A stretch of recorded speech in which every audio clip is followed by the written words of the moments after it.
Sing in me muse, and through me tell the story of those people skilled in all ways of contending, the Dragonlords, harried by fate and prophecy.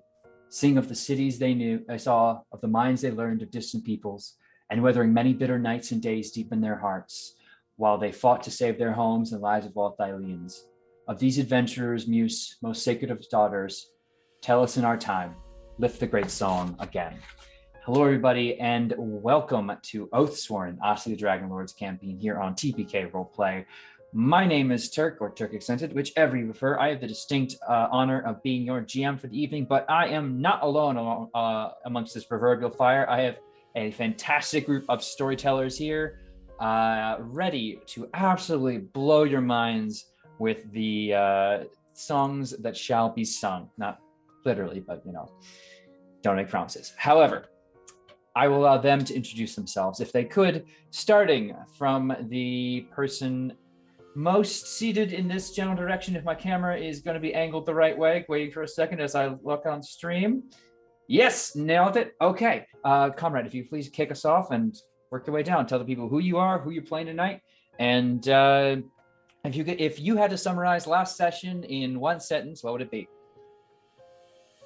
Hey. Yeah, I'm Comrade Crash. I'm playing Leo Dracos, the human paladin, Oath of the Dragonlord, and he walks the path of the Vanished One. I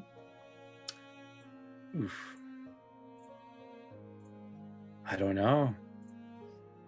Like, a lot happened, I feel like, last time. I'll have to think about it.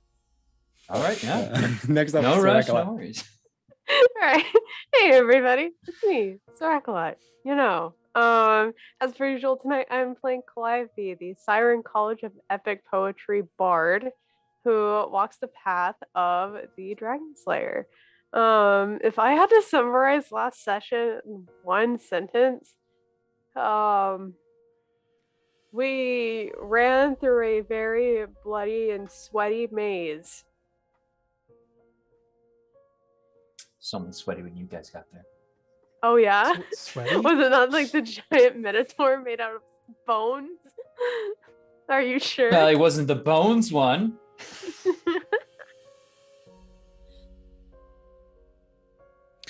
All right, moving on over to HP. Hello, everyone. I am the Last Hit Point Hero, and tonight I will be playing Thrynos, the Siren Sorcerer, walking the path of the demigod. And if I were to summarize last session in one sentence, it would be, apparently I shot someone and people kept running into each other, squeezing by. That's what I recall.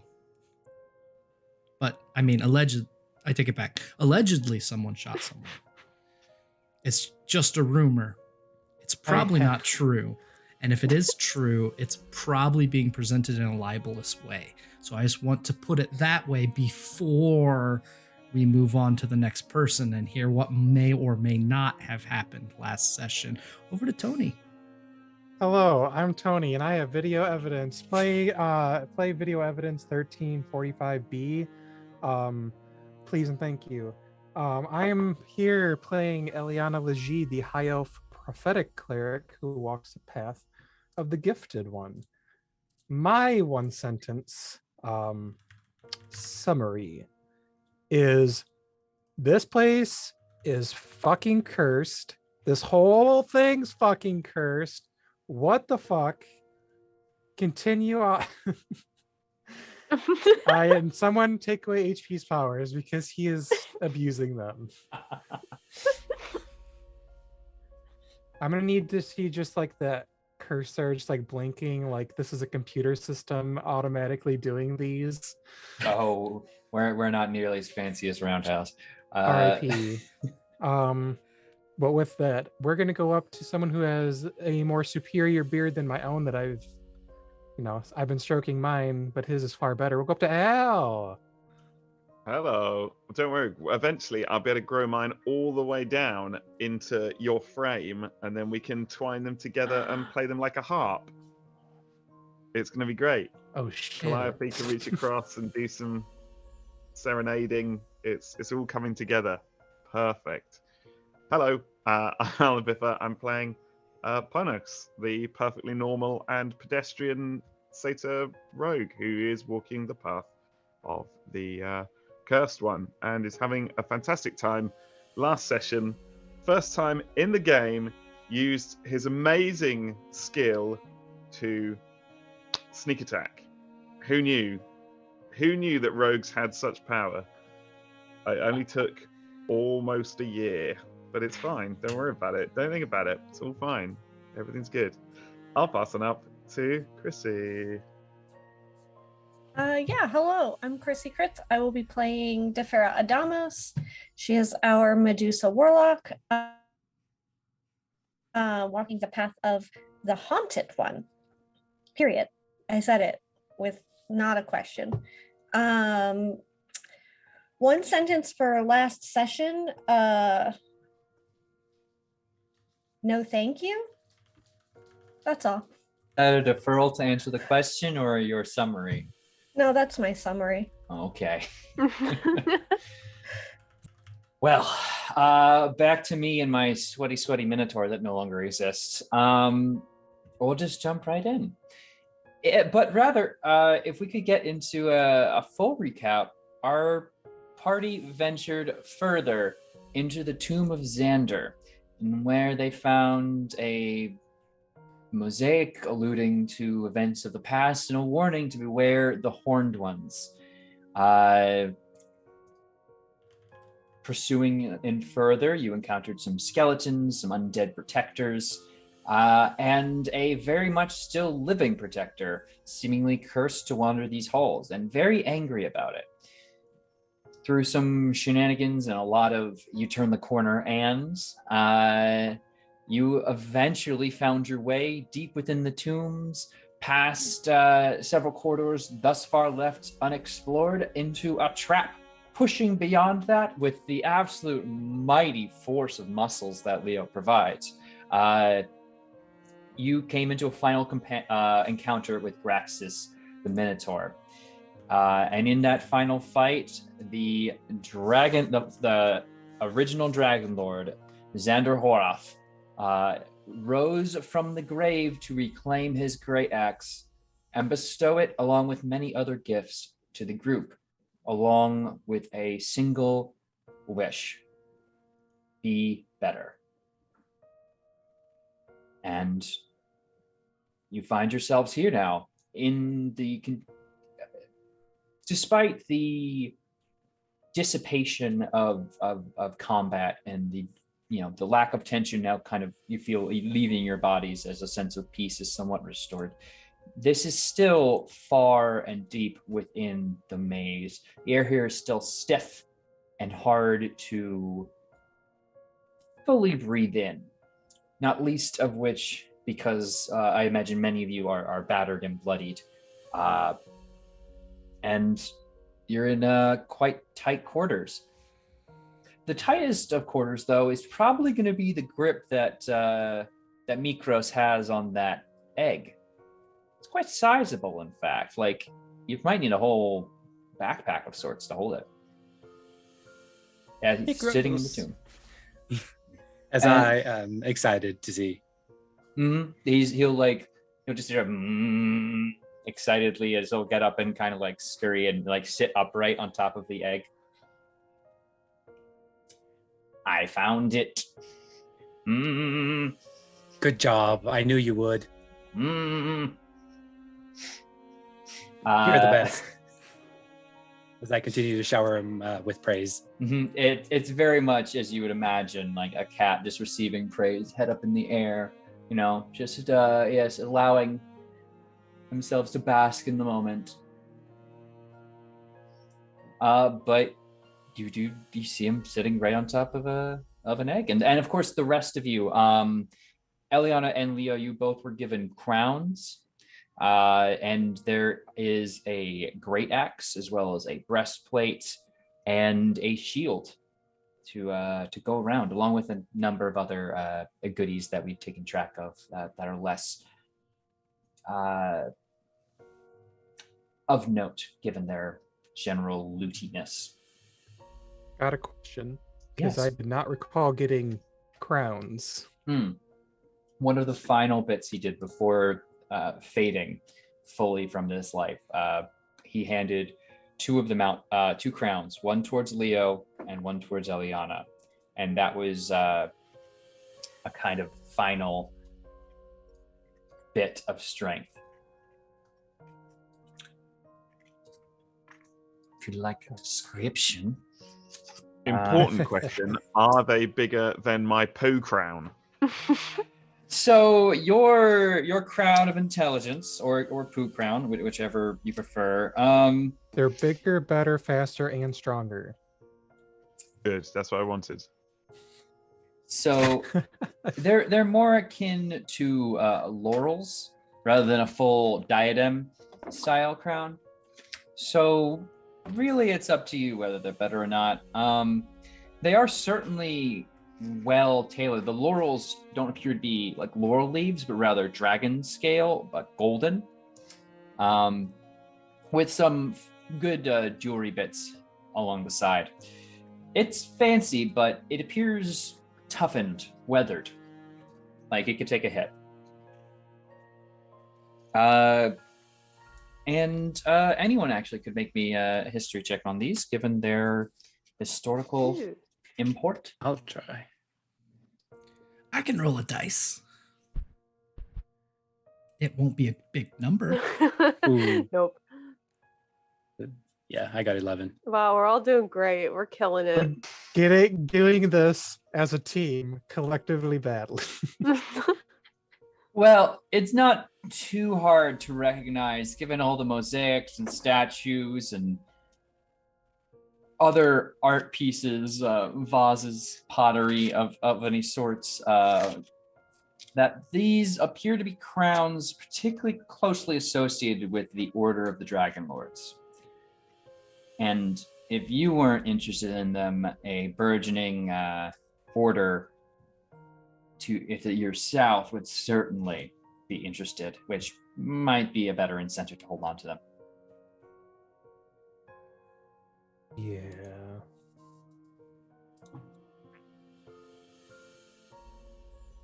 Yeah, I think Leo would definitely, want to take care of it. And it was given to him, and so he's gonna, he's excited.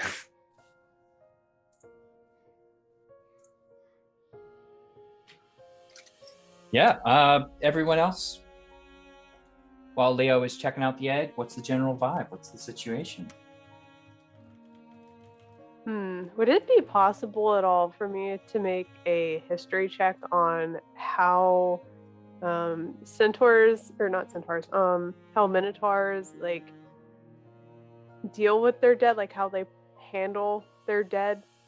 Sure, absolutely. Right.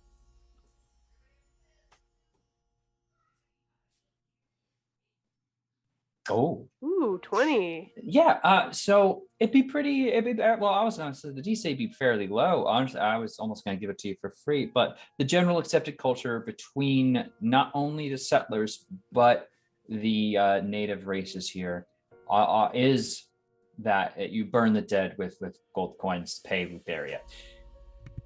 That would definitely be the case for Graxes if you didn't see his body physically deteriorating with an alarming speed. But it's not. The room doesn't fill with any more pungent odor than it does. Not suggesting he's being rapidly aged or something. Simply that death may have been waiting for him for longer than any of you initially thought, leading to the current state.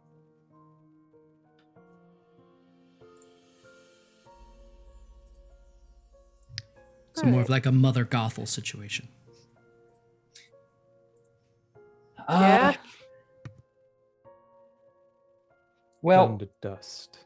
if you did have questions about Graxes, I imagine there is a certain undead figure who has been watching the grounds for some time who might have answers.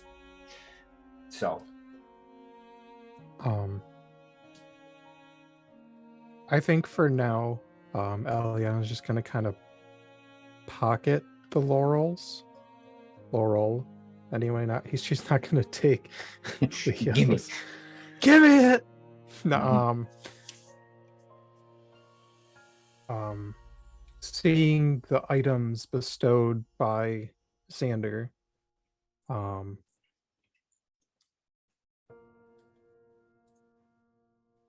is anyone here, I guess, interested in these gifts?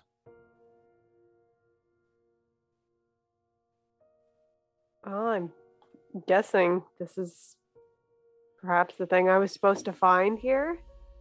They kind of gestures towards the axe. You feel a calling to the somewhat comically large weapon. Comically large. Yeah, I like just to see like Calliope, who I assume has like a lithe figure, just taking this fuck all axe, just. Was, but I feel like still like decently strong, at least in comparison to like some of the smaller members of this party. She has a 14 in strength. You could heft it. It almost seems like similar with the Hammer of Pythor, where there was that kind of assistance in in picking it back up towards its scabbard. It does seem to have a kind of assistive force in holding up, not to reduce any related DCs or making it necessarily a harder hit, but you do kind of, for now, you haul it up. Though I will say, as you're holding this, you can identify quite easily this thing is busted. It is old. It is on the very last legs of structure. You can probably still use it as it is, but getting it repaired, perhaps by a skilled forge master, would certainly be advisable and soon. And then I think Leo would kind of glance at the shield, but not say anything, but just be like a little kid about it. It's like,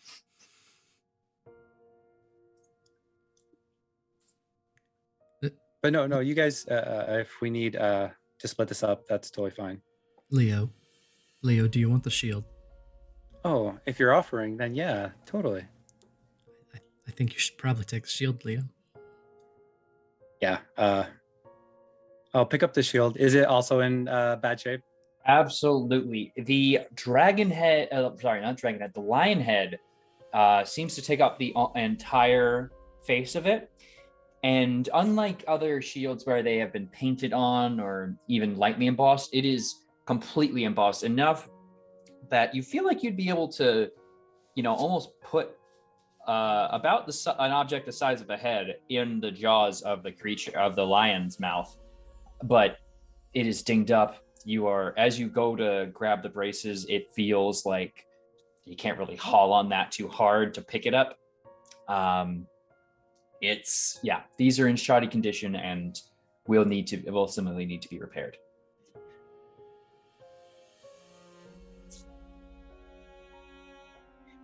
But you would certainly, have eyes on and recognize that this is Xander's shield, given to him by, or rather memorialized in his honor by Vulcan himself.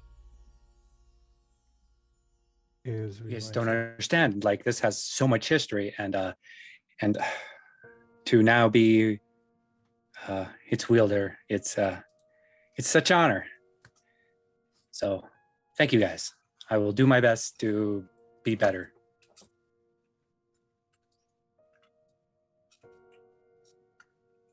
I have no doubt the shield will be more honored by its new bearer. There's many stories we're going to tell, and I don't know. I think that your name and that shield will be as closely tied together as its forebearer. I can only hope.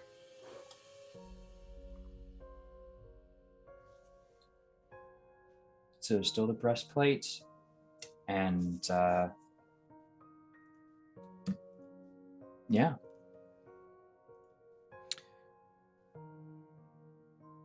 Question is anyone here capable of wearing the breastplate that doesn't have better armor already?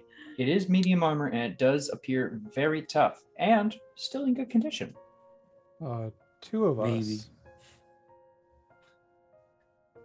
Yeah, no. So mine, I have chainmail, so it's heavy, but 16.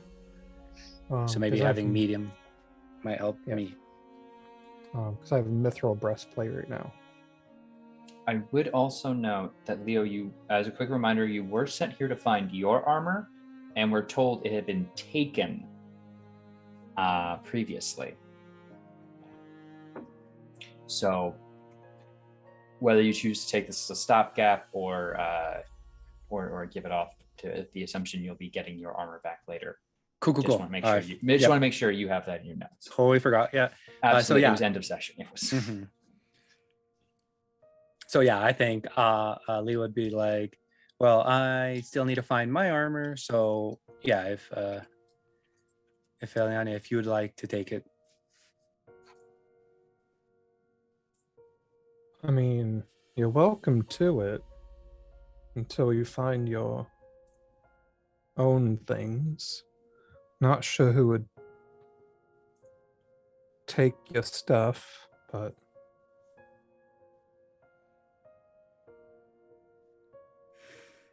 Well, I'm assuming it was grave robbers or something, or more minotaurs running around. Hopefully not.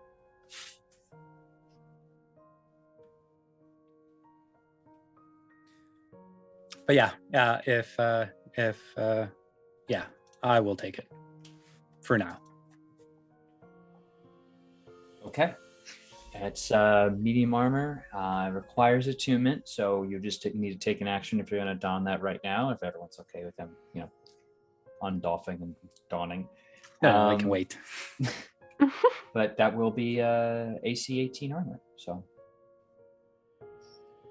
anyway, I guess the question is, what now? We've got an egg, a very happy pseudo dragon, and new goodies. Anything else you want to explore here? Or, yeah. Yeah, I think we left some top area unexplored. But I was gonna ask about, will the egg fit in like just a regular satchel, or do I need like to make maybe like a backpack of sorts? I would say I am open to hearing everyone's ideas as to how to properly carry an egg that is about the size of a human torso. a sash. Sash. Like straight up make a Oh my god, yes. sash like across your chest. Like a baby holder. Yes. Allow me. Papoose. With sirens, it's usually smaller, but here. And I will help readjust the sash that Leo has in a way that would cradle the egg in a particularly siren-like fashion. The internal monologue of, didn't know they laid eggs. They do now. Don't worry about it. They do now. It's Oh. canon. Just don't listen to them when they tell you to sit on it. But isn't that what babysitting means? It actually is the origin of the phrase, but stand still. Oh, okay. You still have to make room for Mytros. Mytros want will to be be. fine. Mytros will be fine. As just absent-mindedly swatting at Mytros, who I imagine is trying to claw at the egg while I'm trying to adjust the sash properly. Like he's supervising at this point, but we'll definitely try and be poking his nose around and into your business. Like a cat. Mm-hmm. This should stay sturdy enough. Thank you. All right. Was there anything else we needed from here? I don't think so. Honestly, impressive that he was able to get all the way down here and navigate the maze and not face those minotaurs. Kind of like looking at Mytros, just like,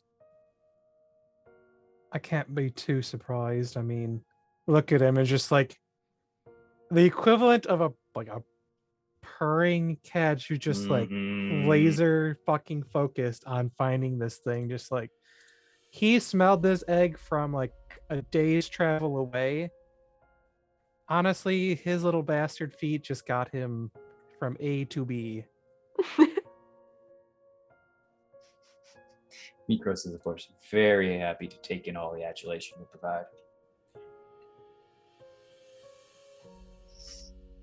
But as soon as the egg is secured, he will like hop up onto the top and just kind of curl around it.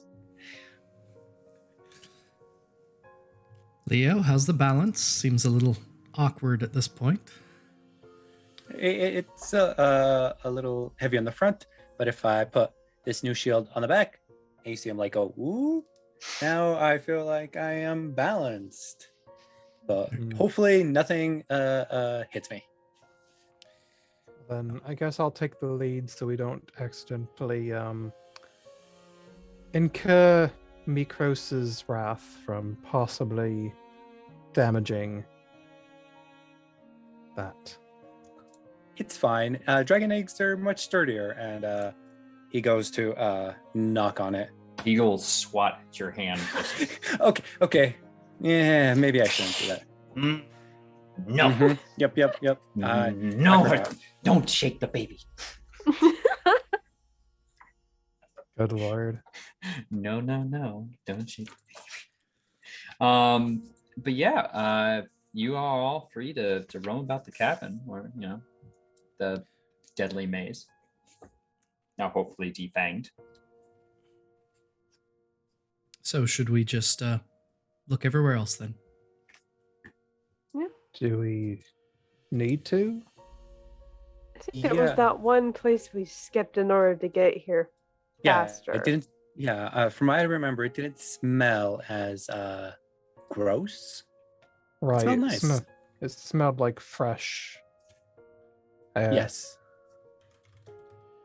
So maybe we should just take a peek over there, make sure there's nothing bad else that we need to take care of. I like it. Don't have to track your movements here. If you want to drag yourselves up to the edge of the shadows there, we can absolutely just I forget which one it was. Was it this one? I think it is. Okay. Oh, which reminds me, I've got to change permissions so we don't accidentally have you dragging around Thrynos. Okay. Everyone linking up. You're used to this by now as you turn the corner and you open up into a chamber. Let me quickly, boop. I hate having to do circles sometimes, but worth it. Boom. The circular chamber is a domed ceiling with an oculus that lets in some light from above. The chamber is dominated by a large stone sarcophagus engraved with gilded letters. The floor at the foot of the sarcophagus is covered by an old but beautifully woven rug. The rug depicts Xander conquering a race of bull-headed minotaurs. One of the creatures kneels at Xander's feet with a peace offering held above his head. The inscription of the sarcophagus is written in Draconic, which I assume some of you can read, saying Xander Horath, first of his order. Now, you just saw Xander. So,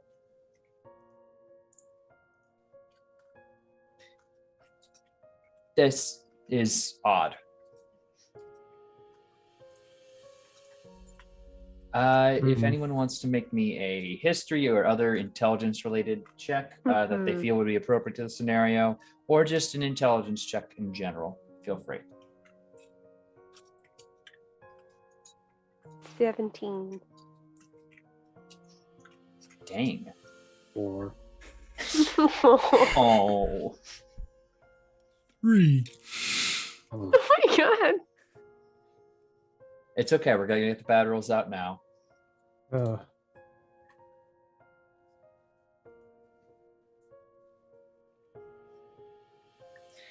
Okay. don't remember this from any of the histories. Ponos and Calliope, you're both very smart people. You recognize a false tomb when you see one. You don't know what the situation with this is. The lever out the back of the wall that some of you were able to see now seems to indicate that this might have a mechanical purpose, but you're guessing if anyone were to try and like crack this open, it would trigger a trap because this is clearly not where Xander's body actually is.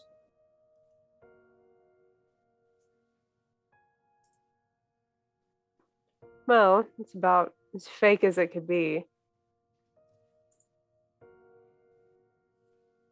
You remember that the elevator that we went down into and didn't know the dwarvish word for just a little bit? I'm not sure if that's what would happen if we did anything to mess with this, but I also don't want to find out. Well, there's no reason to then, I suppose.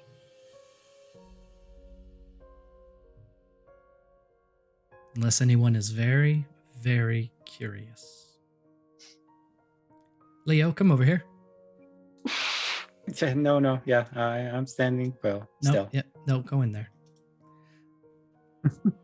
Is there anywhere else we should check? I think we should just leave at this point. This was all I wanted to see. No?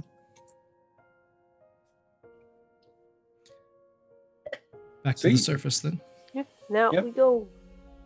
Yeah. So working your way back out of the tomb, that big stone, of course, still rolled away. Kira still standing sentry as you come along. Though, as I guess Eliana's the first one to come out, you see she looks haggard, like old, white hair, just. Oh my goodness! It's finally happened. You came out. I've been waiting all this time. Well, What? How Isn't long have we always been trustworthy. gone? How long do you think you were in there? You haven't aged a day. And she'll walk up and with very wrinkly fingers, like touch at your face, Leo. Oh no, it happened again. And just, holy shit, is that Meg? Yeah. And you, like, she'll just like stand fully back upright, still very much in the visage of an older woman, or older version of herself, but just like, and it's still like alive. Yeah, Mytros says it is. And she'll just kind of, well, the rest of you are okay. That's good. Sorry. And she'll kind of like wipe at her face, and the illusion will fall back. And Kira's just as she was. Whoa. Thank you, Leo. You are entirely too kind to me. Yes, kind. I'll get to that. She says, pointing down towards Egg. But everyone else, okay? No one lost anything? We're all holding together? don't think so. I think everything's fine now. Yep, we're just a little beat up, but wounds heal. Well, certainly hope so. Be weird if they didn't. If they don't heal, let me know first, because kind of be fascinating. But did you get the weapons and armor? Did you get your armor? Oh, no, not my armor. It's been stolen, so I will have to keep searching.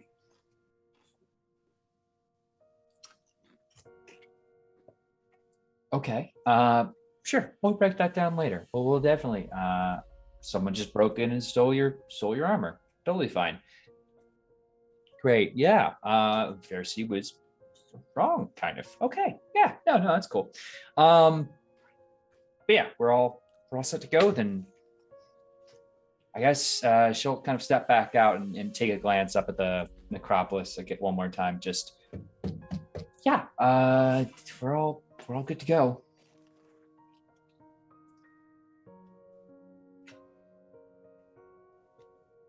Are we? Well, are you? I feel good to go, but this also feels like a trick question.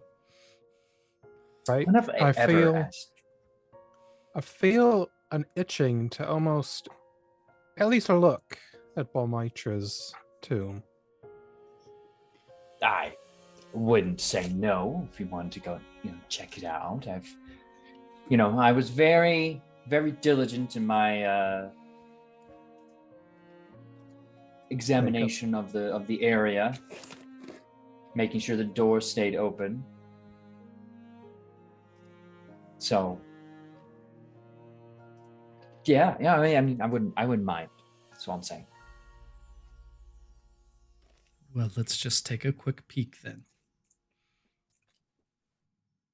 And she'll take the lead there, just making her way up the steps to the side. You don't need to come up the main stairway there. Just working your way up this massive tomb, dwarfing all the others in the Acropolis.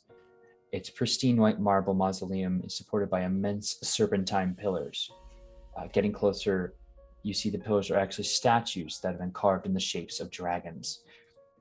So it's completely easy to enter. There are no walls blocking your path, but this thing, as mentioned, absolutely dominates the space. You feel like you're walking into the temple of the dragon in Astoria. A very similar construction style. But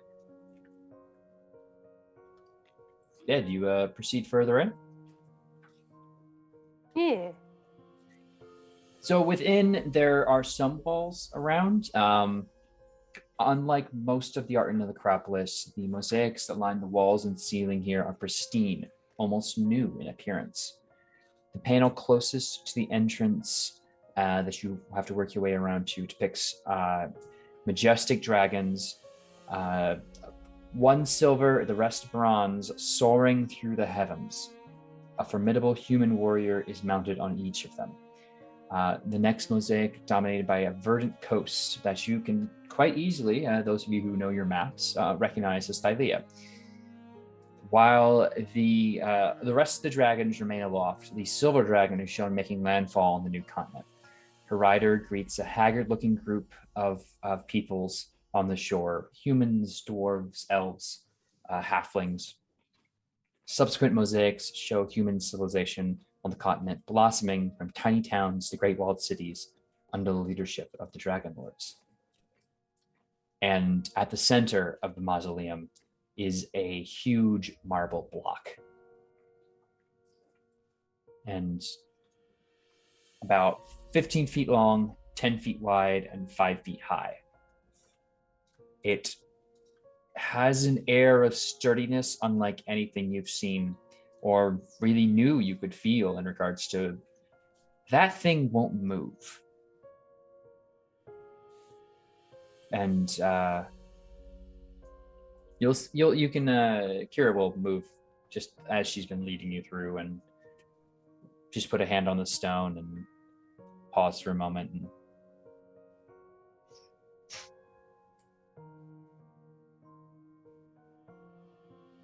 turn back.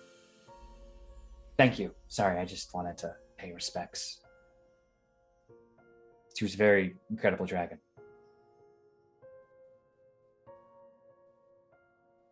Eliana will do the same. Yeah, touching the stone, you feel it's cold and yet almost too cold, like there's an underdraft going somewhere deep in the ground from which you're not familiar. But you once again get the sense that you could even try, all of you together, pushing this, and you'd achieve nothing.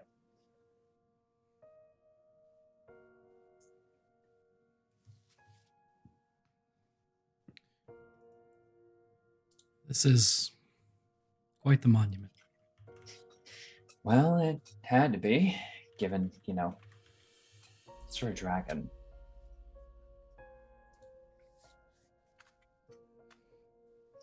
So, big monument, big body. It's just, it's a sadder story for one of the riders. Especially given both the histories. Xander and Balmitra were probably the best of them. Together, the best any had probably seen. So when she passed, it felt like something broke. Not just in their bond, but well, for the brief time that I knew Xander, when I,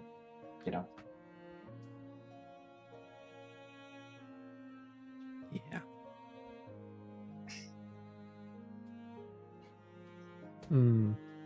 Back in the day. Anyway, You're just out here outing herself. Anyone, wow, okay, sure, yeah, take a girl to all the nicest places. Who wants to leave, like, immediately? I do. Wow. Was, setting aside the very open secret of who you are, was secret. I had some of you. Of course. Was Mytros' lineage preserved? Well, from what we know, she had a family.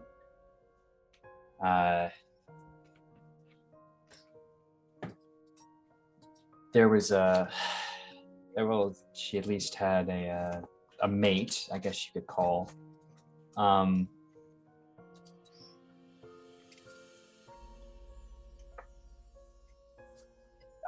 believe there were children. I'm not certain. I can't. She looks at the egg again. I wish I could tell you I knew more, but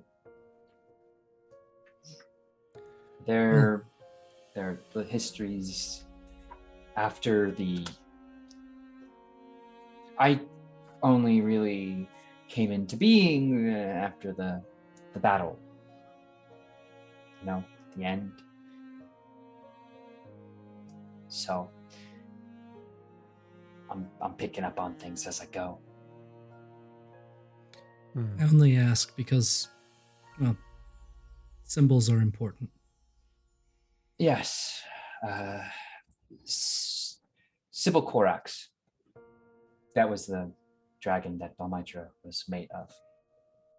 I believe she walks over to the mosaic again and points to the one which has their name along its body.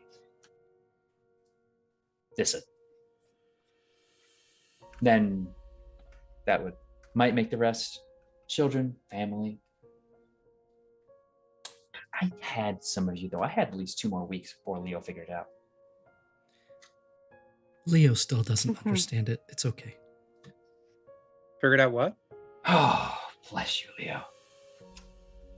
He's busy. Yeah, with the carrier there. Which is a whole thing in a freaking tomb. How long have they been looking in the freaking tomb? Okay. Do you think? No, if there was more than one Mytros would have said something.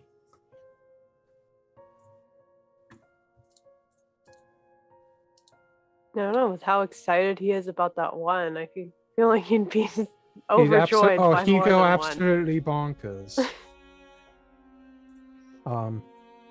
Before like kind of like leaving, I'm gonna leave just a silver piece on the marble.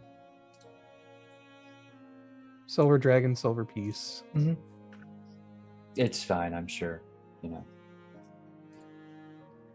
I'm sure that won't set a horrible precedent that could lead to the degradation of the site overall. Not looking at Oh my anybody. god. No, I'm kidding.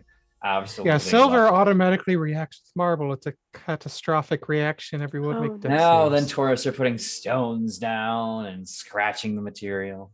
Oh my god. Though I guess like before we go, Calliope would address the group. Say, I think it would be wise to leave all of Balmydra here. We still have the horn, right? As far as I'm aware. The issue being, do you think it's okay to just leave part of her out here in the open and not the rest of her body? You were asked to bring it to Valis as well. Oh. So maybe Which- after But you're also done. like wasn't hold on, I'm gonna look. Yeah, gotta bring it to 'Cause, like- Lady Malice, the deity of knowledge. It was a massive pain in the ass, but probably could do well to keep it out of the wrong hands. But also, we couldn't even put it with her body anyway if we wanted to.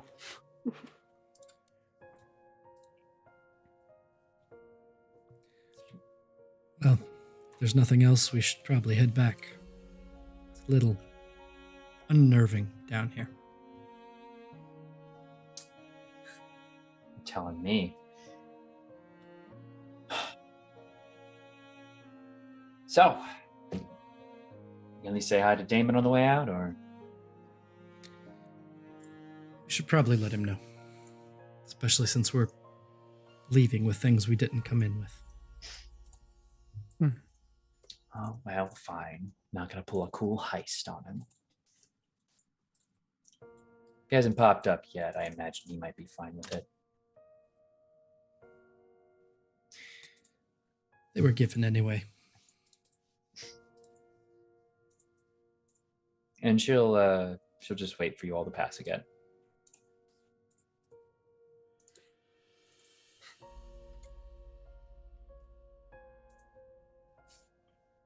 And yeah, feel free. You guys begin making your way back past the tombs.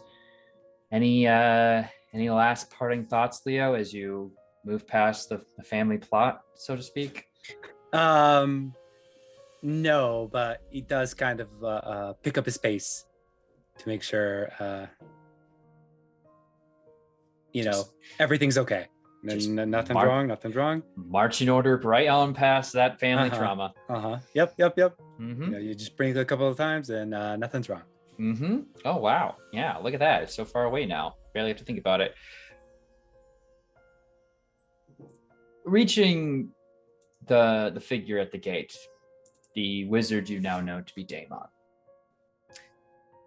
He'll simply turn and nod to you all. I trust you received what you came to get. And more. Oh. And looks at the egg and turns his head. Now how did that get in there? Do you And know you anything? Where about- you see the bright, like with whatever little flesh is left, it seems to just be a little upturn on the cheek. It's almost like we hadn't even mentioned where we found it yet.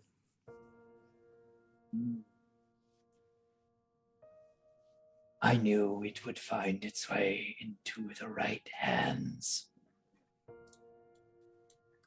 Do you know anything about it? I know it needs you. And that it is not the only of its kind still in these lands, though the others are hidden from me for the moment. Probably from anyone to protect them. That would be the hope.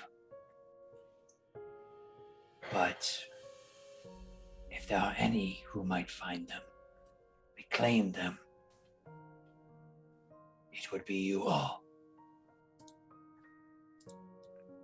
Do you know where to start looking, maybe? Anything to help us? Anything, even a hint? The goddess of wisdom would know more. The islands are many. There are bound to be those that need rescuing amongst them. Follow the stars. They will guide your way. Do not make the mistakes that they did.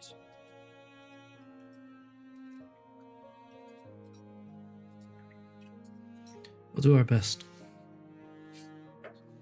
Do something new. You have Right. already done that, young siren.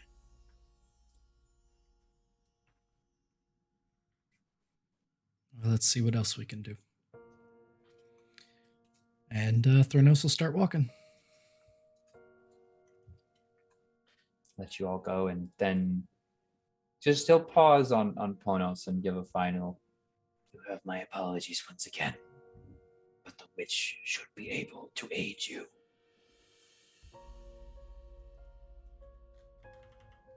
Things will work out as they will, as they have so far.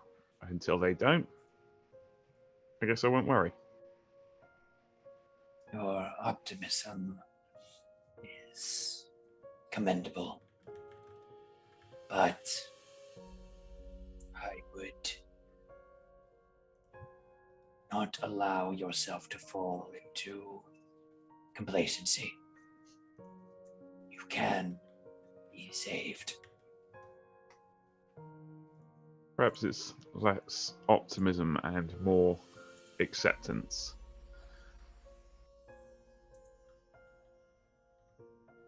I am not one to judge. We both suffer. I simply know that I have gone this way willingly. If you find happiness as you are, I will not change you. Let's not get too hasty.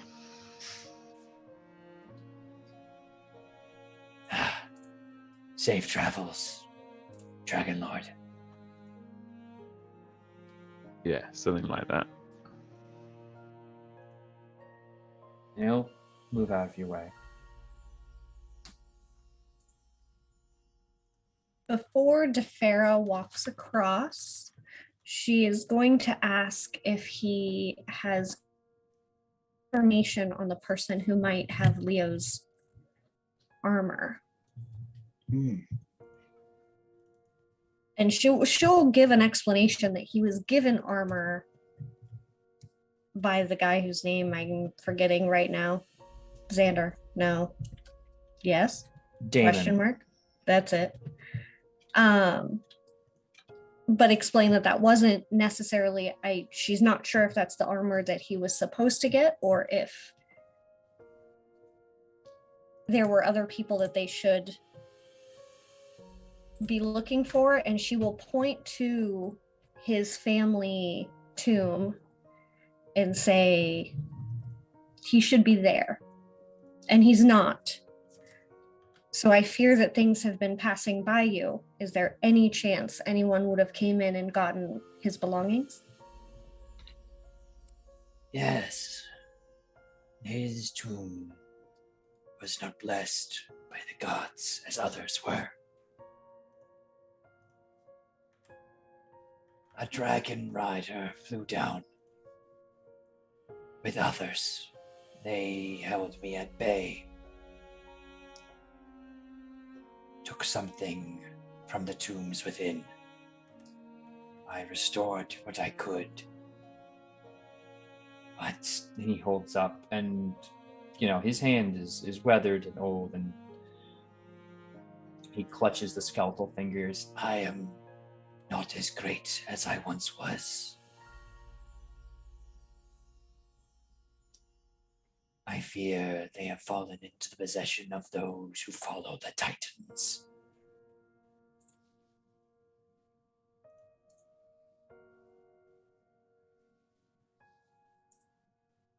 She will say thank you and bow, and then attempt to hand him a couple of gold for future passage if needed. You would pay the way for others. Like a prepaid plan. Yeah. Should you return? For whoever would need it. Save. He'll curl the coins back up into your hand. Save it. I fear your path may be in greater need of financial solidity than my own. Those who travel here, those who would, will be judged accordingly.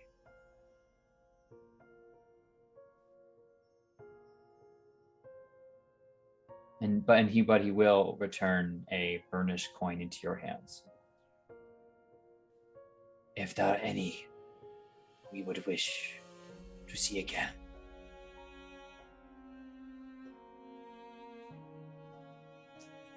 Thank you.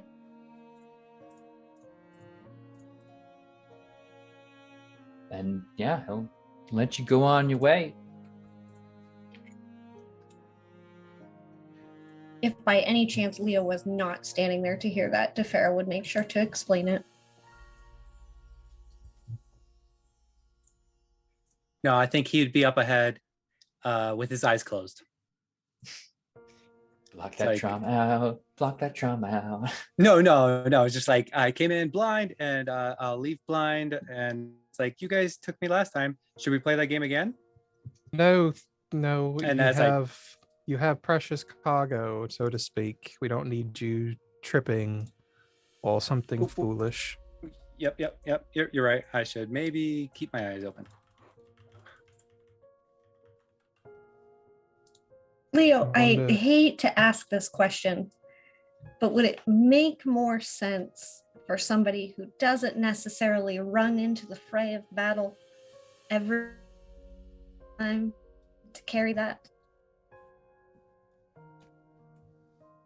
Like, it's on your chest, so like maybe we don't need a bullseye on that.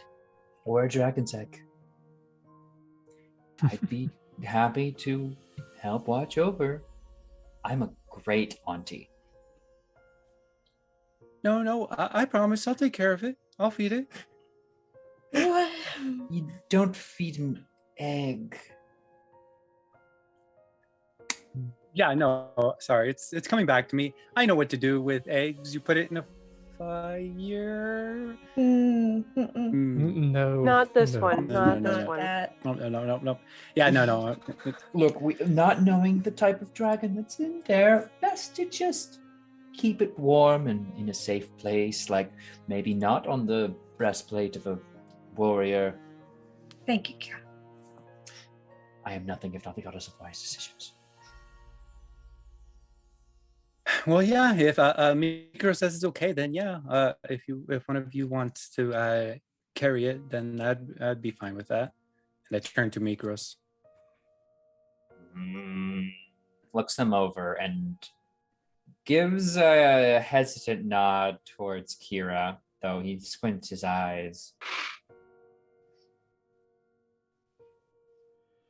Well, yeah. He thinks you will be a great auntie, and I carefully take it out of the little sash, and well, honestly, I think I take off my shirt and like give it to her. You transfer the carrying cage. Yeah, Mhm. absolutely. Don't need to dwell on that for too long, but yeah, she'll Valence, eat your heart out. I can't do it. All right. I'll be following all on after you. Though careful, I'm with cargo. I always knew if I traveled around with Eliana, I'd end up carrying a baby. What? What? don't even know where to begin with that, to be quite honest. I think she's calling you pretty. Uh-huh. As Leo marches on. I think it's the kind of beginning best seen as just an end and a walk. It was worth it just for the color of her cheeks. As like she's trying to figure out if there's like a way to figure more information out about this. The deeper mystery. Not her specific. I'm talking about like about the egg. You could just candle it later when we camp. Yeah. I'm like thinking. That's several assuming things. some things. But yes, you can do all the gender reveals and other chromatic metallic things later. I think the goddess of wisdom, who we should go see, might have an idea of what to do. Well, there's a chance I can figure something out on our way. Just thinking on what's capable.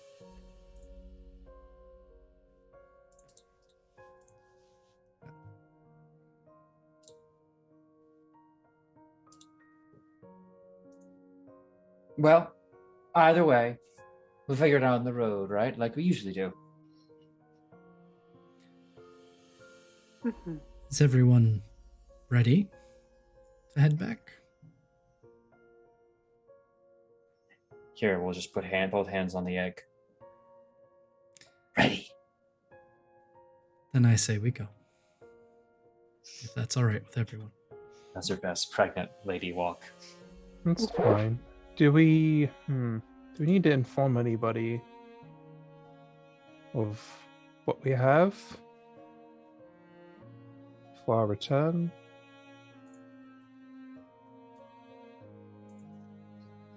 I don't think so.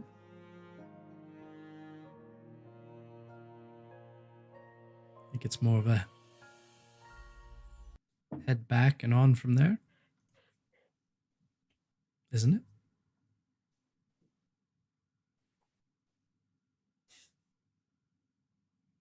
I'm assuming you guys are gonna talk as you're making your way out. Yes. You are once again in this empty valley. Though I will be playing a song, of course, it is worth noting that this area is still very, very deathly silent. The defeat of a powerful foe has not changed the very basic nature of the mournful setting for where you currently are. You have completed your third labor. You still have a vision to decipher and a summons from a southern king to answer. But for now, the path seems clear. Back to Astoria, hopefully to a hero's welcome, and check in with your shared mom and dad and whatever other luxuries you like, and hopefully Shared. Well, I'm giving some credit to Leo here, but you got a bit of a road ahead of you, and frankly, with the assumed pace that you're not going to be running into too much trouble, I'd say you can clear out that half a day and make this back in 2, just in time for those Dragonlords from Mytros to get over their hangovers they'll get after a 3-day bender with Pythor. It only takes that long? Well, they'll Damn. probably show scars for the rest of their lives and the tattoos they don't remember getting. But It's like a butterfly stamp, but instead it's like dragon wings. dragon wing tramp stamp, yes. They all got them. It's canon now. But you can begin your travel back. And it's a different sensation coming back into sound and the bird calls around you. Honestly, it's kind of a welcome, Revelate. You almost feel like you yourself are coming back to the land of the living. Like as the first bird call sounds out, you just can't help, or those of you who are inclined to can't help but smile, just as that brief sign of life tells you you're once again still doing just fine. Along your way, nothing seems to really trouble you, but I would like to ask, like, that was a bit of an ordeal. That was a bit of a test, similar to the last two. Every time you've gone into these layers, it seems like you've been smacked in the face either with the past history of your order, some revelation about a companion's past that they've had to chew on, either alone or together, or, well, frankly, a whole bunch of trauma for, you know, that temple there. So, you know, how, as you're making your way along, and whatever whether it's a marching order or whoever just wants to chime in first, I'd just like to know what's everyone feeling, what's everyone thinking about, or what are you doing to pass the time?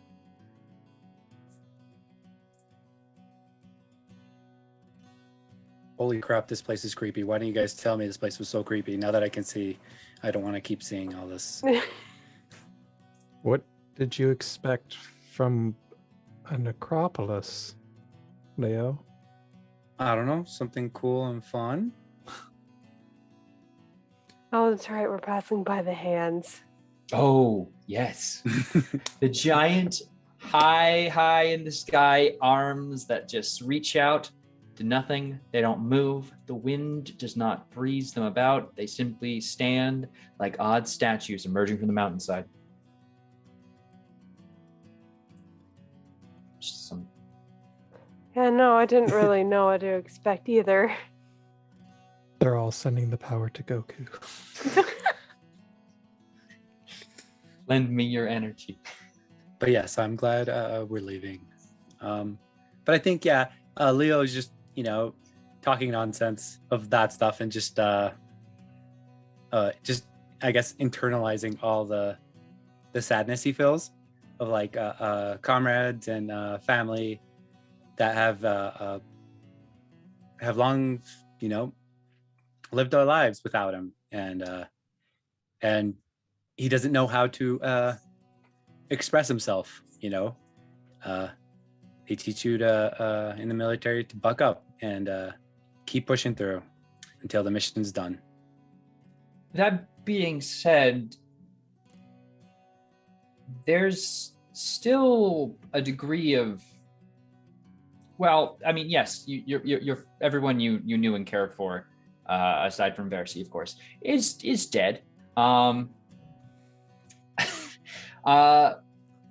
there's a lot to deal with that, and pushing that to the back of mind is certainly possible. But I am curious, as Kira is kind of moving alongside you, kind of like allowing you to, you know, very much be the proper parent as she's kind of just like helping carry along the egg for you.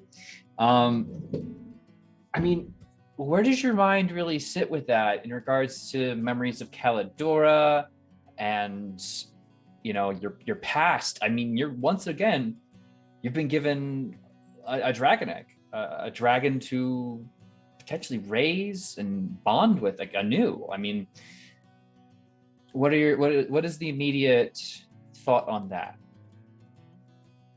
Oh, I think on that, he's excited, you know, to give him a second chance to be a better friend than last time. But like, yeah, he's stressed about it, maybe, you know, like more fretful over the egg. Yeah. Just it's like there's absolutely no second child energy. This is still very much everything new and taking care of it. Yeah, I think so. Okay. Absolutely love it. Whoever wants to jump in next, feel free to build off of that, or, you know. Was anyone else expecting anything after we finished a third labor? I mean, it's not the end of the day. So I'm still expecting one of the two to be more of a bother than they need to be. And their existence is already the worst part. So, I mean, not only from them, but just in general. I don't know, maybe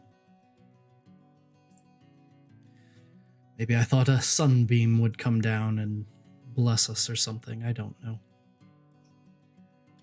I'm still trying to sort out what this means to be the chosen.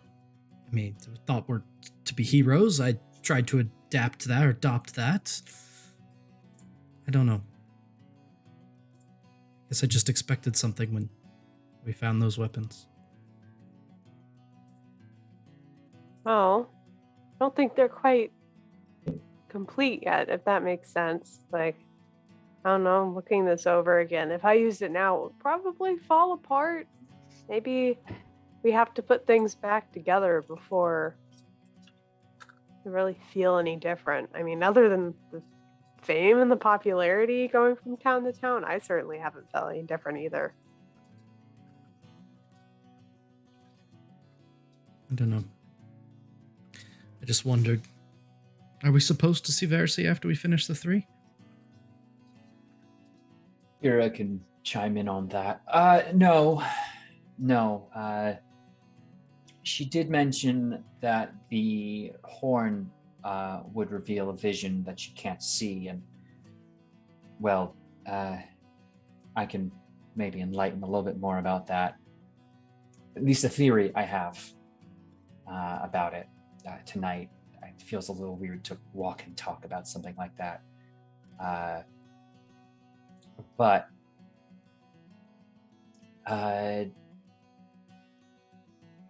that might be the next best place to go. But you've also were summoned by a Castus, and at least from what I know, it wouldn't be wise to keep him waiting for long. Especially if what they say is true, Mytros is under siege by Sidon. And she'll look back to you, Eliana, and just like, maybe that's your giant bolt of lightning revenge scheme he's got going. I mean, if that's what he's got going, do better, I guess. I'd rather he didn't, actually, if I'm allowed to vote.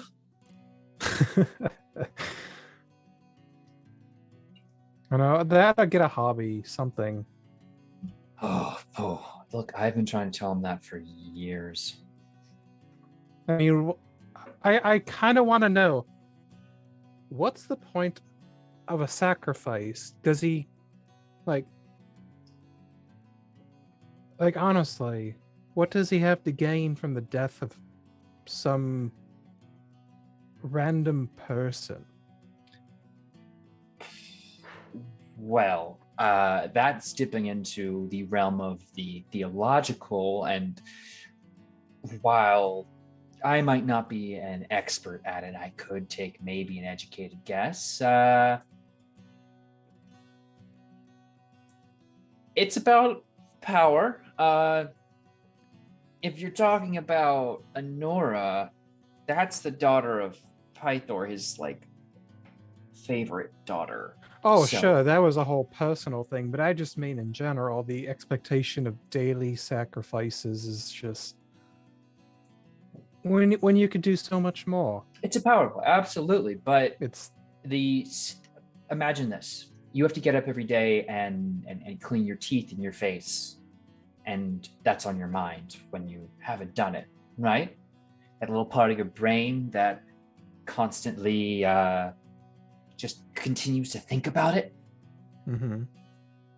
That's the kind of devotion that really gets the divine going. It helps, we should say. It's not what they get from the sacrifice, it's the willingness of the one doing the sacrificing. Exactly. The nicer the sacrifice, the more they're thinking about it, the more they put aside the mental energies. And, well, hey, Sure is nice to be wanted and appreciated every once in a while. Some people in this group could stand to do that more. I think there's a better way to do it, but I'm terribly sorry. Who did you send that bull to? The boar to? Kind of look over to Throne. I was like, pretty sure it was Pythor. He certainly seemed in good spirits when he met all of you. I mean, he was definitely in his spirits, but beyond that, but beyond that, I can't talk too poorly. He is technically the king of where I live, so I don't want to be smited. I don't kind of like looking up to the sky. Smited by a god of strength? No. I mean,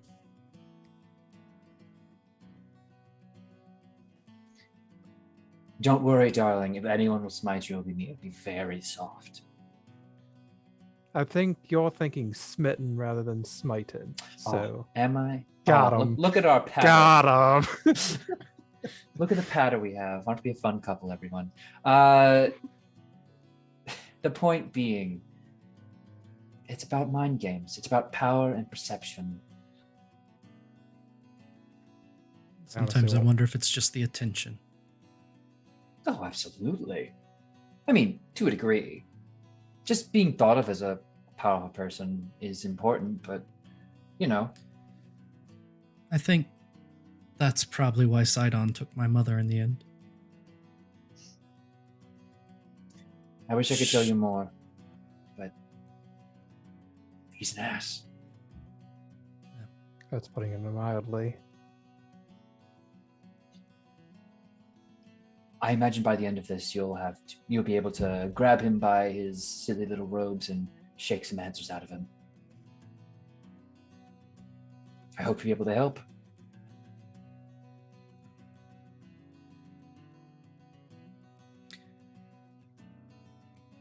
Answers are one thing, but once we're done shaking him, he won't bother any others. All right. Anyone else?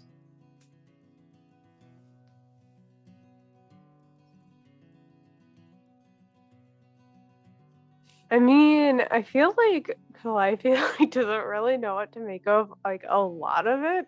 Honestly, she's probably not going to press anybody to open up about their feelings or anything. Just is gonna be around in case anyone wants to process them not by themselves. Absolutely. Being around for your friends is a perfectly valid and wonderful thing you can do. Though I do want to note that as you are carrying your great axe, it's pretty great, you get the faintest impression it's weak. Almost like more of a misting of thoughts rather than a full-on secondary presence on your mind. But you just get a kind of... You get a feeling of someone kind of eyeing you up and down, not in a respectfully, but also in an appraising manner. Okay. Not in a, the way that it would be dirty, but rather you get the sense that you're being judged. But it's a fragment of a sliver of a mist of a thought. Good to know. Anyone else?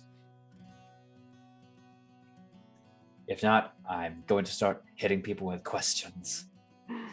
I'm gonna hit people with questions anyway, but I'm gonna come for y'all any.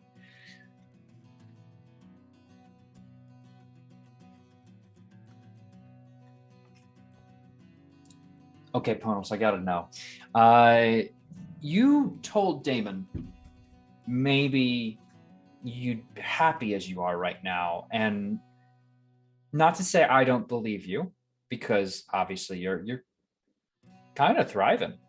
You got a crown, you got a sweet like cape rug bear thing. You're kind of decked out. People like you. They want you to be around. You got this group of people you can manage. They tend to get things done for you. Were you being truthful? I think if you're looking at the situation from the outside in the current circumstance, it's very easy to see he looks very relaxed, automatically assumes control. As you say, has everyone running around doing things. He's naturally sort of very gregarious and charismatic and likable in his own kind of cheeky, wacky way. Perhaps he gets away with more things than he probably should just on his personality alone. But when you think about what he was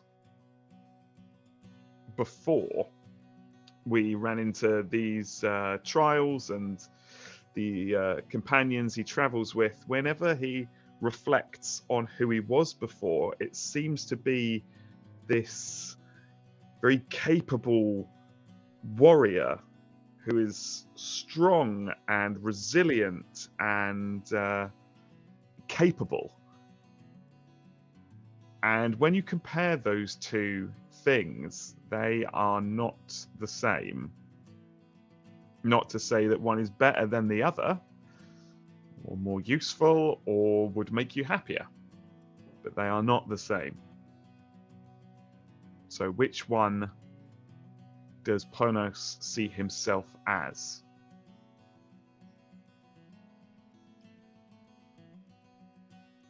So when he said, he didn't say he was happy, he said perhaps this is acceptance. But then when suggested, well, I won't change you back then if you're happy, he said,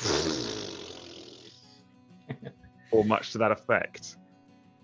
It was, just a brief moment, it was of course noted that he couldn't change you, but absolutely, yes.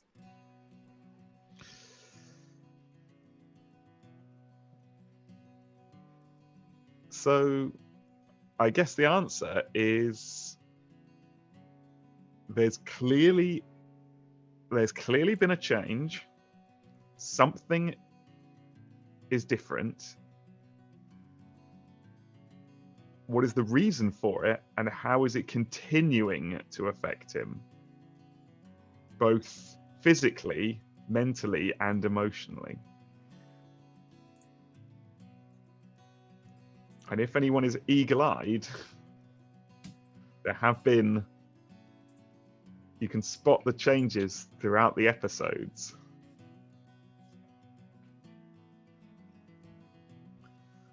But I'll never tell. I love it. But yeah, thank you so much. No further questions. You're carrying yourself in that way and reflecting on your own time. Don't imagine there might be as many pithy comments, or perhaps you keep up the same level of occasional commentary. Just getting a sense for the walk. Yeah. He's as frivolous and nonchalant as ever. None of this is important. The many times he does the classic, "Oh, I'm gonna drop the egg," whenever it's near him, or "Whoa, I'm wacky." That's it. Keeps going. Oh, and another whoa. Mm-hmm. Oh, I'm only kidding. And one time he actually does stumble, and then he's like, "Shit, I should really stop." He stops for about 20 minutes, and then he's like, "Nah, it's fine." So, if I recall, I still got two more people who have chimed in on some other things, but I want to get on their heads real quick. So why don't I jump into Defera? This clearly has taken a bit of a toll on your comrades. The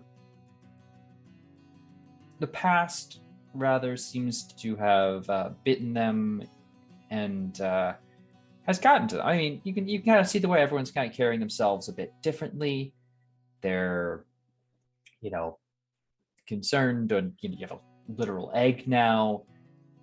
how are you feeling about this whole prophecy business? I know there was some, well, I guess to put it in a more artistic way, last time you guys completed a labor, you walked out with the body, and this time you're walking out with new life. And, you know, obviously I'm not expecting you to have like moved on from your sister's death, but, you know, where's this all sitting now? This you know, new set of emotions on top of everything else. Are you completely taking yourself into the role of caretaker for the rest of the group, or are you still allowing people to process things in their own time and giving everyone space? Yeah, I mean, DeFera at this point probably wouldn't be pushing people too much. What would be available for whoever needed it. She will likely probably at the end of the evening privately talk to Leo about everything that Damon had said to her and explaining kind of, you know, what she knows if he didn't hear it. And I think for DeFera, it's less about kind of caretaking to everybody and more about making sure they're getting what they need,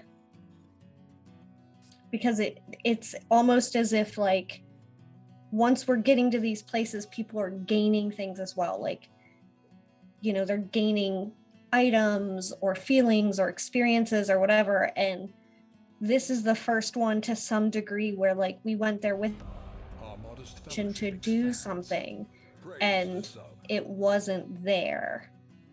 So now she's like, well, that feels weird, because every other time that we've kind of done these, it's been like, you know, I don't want to say there's been more of a point, but because there was a point to doing this, but also it's like, okay, well, wait a second, there seems to be a piece missing. So she's more just kind of trying to make sure everybody's getting the things that they need when we go do the things that we need to do. Okay. And has that resulted in any kind of change in the way that you're behaving towards the others? Or, I mean, in regards to what they need, that's like, hey, you're sweating a little bit here, have some of my water, or we haven't gotten to the end of the day yet, so if this is something you want to touch on later. Yeah, I mean, it would likely just be identifying those things, but it wouldn't be in a way where like she probably wouldn't walk up to Threnos and be like, hey, do you need you look like you're sweating, do you need a sip of water? Because she doesn't want to be overbearing. But if we were sitting around a fire and Threnos was like, man, I'm thirsty, she would be the first person to hand off her, like, you know what I mean? Like, it's not, there's less coldness probably to her, but she does not want to be intrusive. So she's not trying to, you know, poke any proverbial bears. Mm-hmm. She did that once. It ended badly, and now Ponos won't speak to her. So.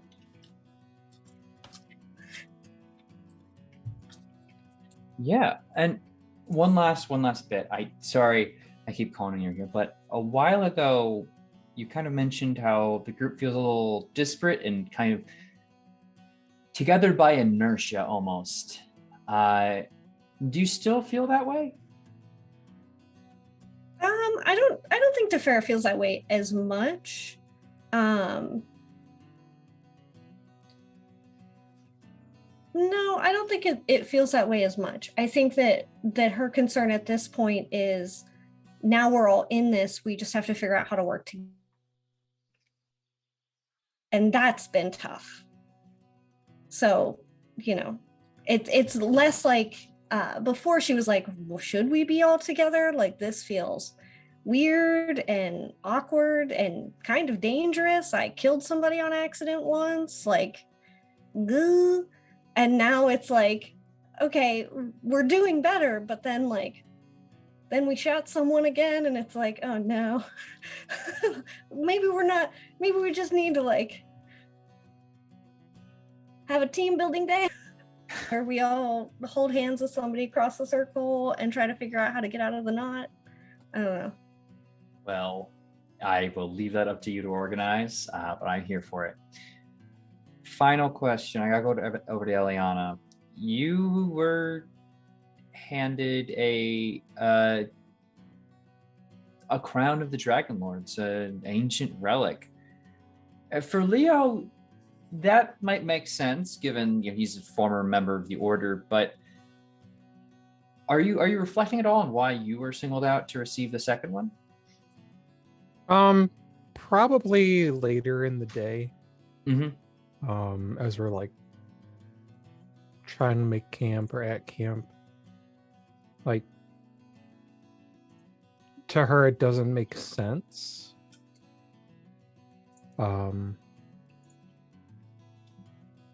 Because she doesn't really necessarily understand why it was given to her.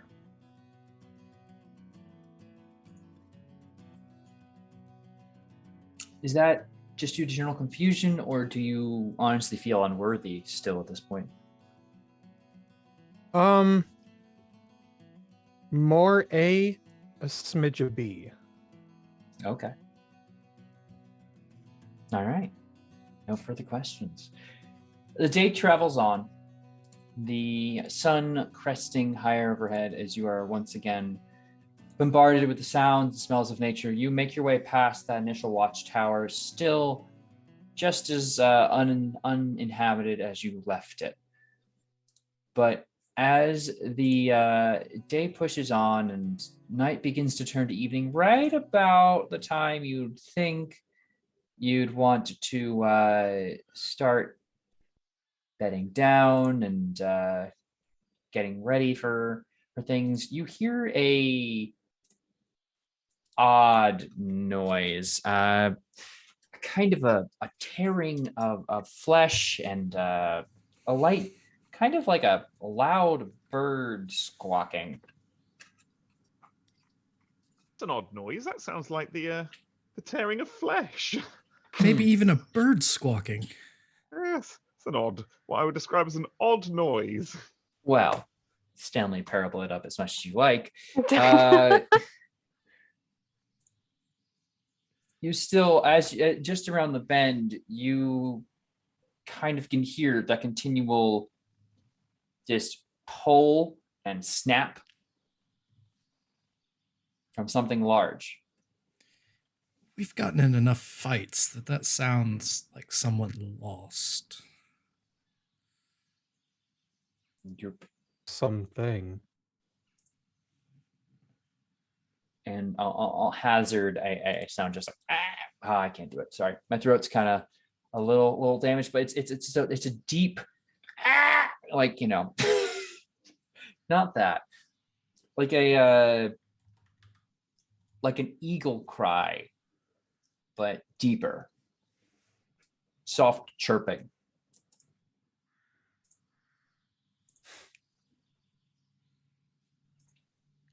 Well, let's tread carefully. And quietly. I would at least like to try to Any stealth wishing fast. to do so as you take the turn may make a stealth roll. I think quiet is prudent. Eventually I'll roll above a 10 tonight. But now is not that time. See, a 15, a 9, a 23, an 11, 17, and a 10. So, some of you are able to proceed around and get into a somewhat more manageable position, moving along the side brush and foliage that the road brings. The others, less knowledgeable of the ways to keep your profile low, try and make your way forward along the path, and a grisly sight lies before all of you. A griffin with blood-soaked fur and feathers devours a freshly killed horse. The remains of the rider, a seemingly once heavily armed and armored man, have been scattered nearby. Intent upon enjoying its feast, it doesn't appear to have initially noticed you. However, as the group rounds the corner, it will pop its head up and take a defensive position, cawing at you all aggressively.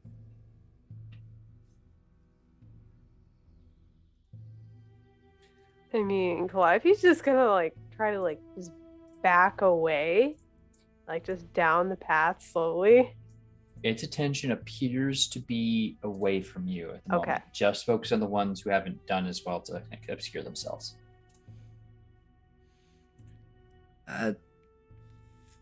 Very much kind of a stop in the tracks and give a wide berth situation. Can I shuffle close enough to the discarded remains to get a better idea of who didn't get away? You can all notice, if you're purposely getting yourself closer, even just a little bit, you will get a more intent, agitated caw. But you can notice the markings of the city of Mytros on part of a leather satchel that appears to be slightly torn open. But that griffin is looking quite agitated, its wings fully out and ready to strike. I will back away. And as I do, can I mage hand the contents of the pouch my way? Yes, remind me of the weight limits for that, though. Double checking. 10 pounds. 10 pounds? Oh my goodness. Yeah, you can kind of lift it up. The movement will alert the griffin as it's standing. I'm thinking more of a drag it along the ground, not a lift it up situation. Yeah, not gonna, invisible. Yeah, absolutely. Even with this scrape, it will kind of turn at the sound and like look curiously at the bag, but then kind of continue and just look back to the majority of the group. Its body is still very much low and ready to pounce on anyone that tries to move its way down along the road. But you can pull the pack back to you. Do that and just right back around that corner from where I could only hear the odd noise. Leo. No, yeah.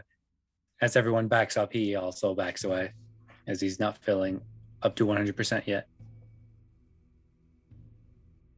Eliana will just kind of like quiet, like kind of keep eyes on the griffin, but kind of like quietly speak out, Leo. Yeah? Do you still have that javelin? I do. Can I see it? Okay. But you promised to give it back? Sure. Yeah, and I slowly hand over the javelin of lightning to her. Mm-hmm. And I will just like have it ready. Okay. The rest of the group that's being more secretive. Jafar and Calliope, what are you doing? As well as Panos, you are a bit more exposed. I would like to know what your plan is. As we're backing up, I'm going to cast Minor Illusion and create a sound effect of one kind of final, very sad whinny from the carcass of the horse. Just the sound effect. Mm-hmm. It will immediately pounce at that and start, just kind of putting a final few tears into the into the carcass. Use that distraction to get out of there. Perfect. Any who wish to back away absolutely can in this moment. Does it have at least an intelligence of 1? A griffin has an intelligence of over 1. The more you know. All right. I will send it a very simple message in its mind. Hopefully, it understands. Mm-hmm. What does your message entail? A very simple, we mean you no harm. We are just passing through. Enjoy your snack. Enjoy your snack.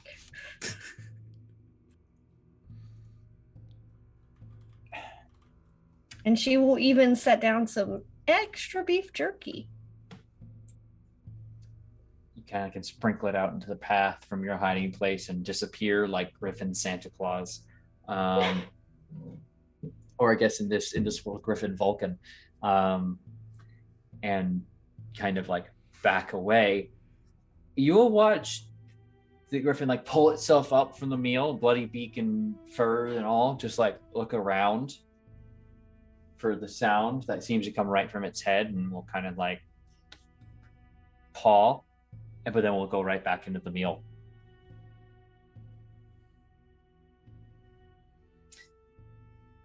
Hard to tell. You don't get a response. Yeah, I mean, to be fair, I wasn't expecting a response necessarily, but Calliope, haven't heard from you. What's the plan? Yeah, I mean, as long as it looks like, the rest of the group, they got a little split from us and garnered a little bit of notice, like, can get out, like, yeah, she'll just keep backing up. Okay. Backing around the corner, you're all free to peruse the contents of the satchel that the rider had on. Within, you can easily find 10 gold pieces and 40 silver pieces, and there's also a letter lightly flecked with blood. Or rather, a scroll. Yeah, let's read the letter. We'll read his mail. That is a felony. It's fine. We're above the law in this land. You're about to commit a felony. You cannot be stopped. I will also I note am the law. you do find 2 bottles of smelling salts that I mentioned early on. They would each restore a first level spell slots when used as a potion. So within the you find a letter and a scroll. The letter seems to have already been opened, so the postal service shall not descend upon thee as creatures in the night. And it seems to be an order from King Acastus to this centurion to keep a watch over these so-called heroes of the prophecy and report back as to their movements and whereabouts at regular intervals. The scroll opening is a brief catalog of your movements over the last few days. It mentions arriving in Astoria and observing you leaving into the Old Wood. Pursuit was delayed, but they were eventually able to pick up the trail as you all emerged from the forest. Then a bit of a delay, as it seems it was harder to follow immediately after you due to some inspections by the guards. The city seems to still be under a bit of lockdown following, the murder within the walls at the party that you investigated and the general, siege. But indicates that as the guards relaxed, they quickly sped out this way, and then, of course, the Notes stop.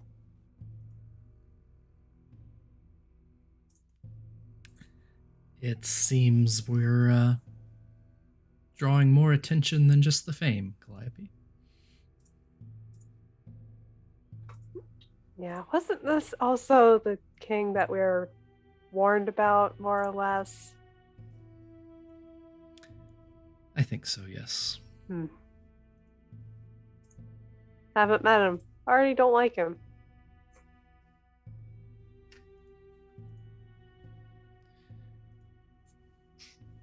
Well, we will have to see just how much interest he has in us, I guess. You have a more immediate issue. You have a large predatorial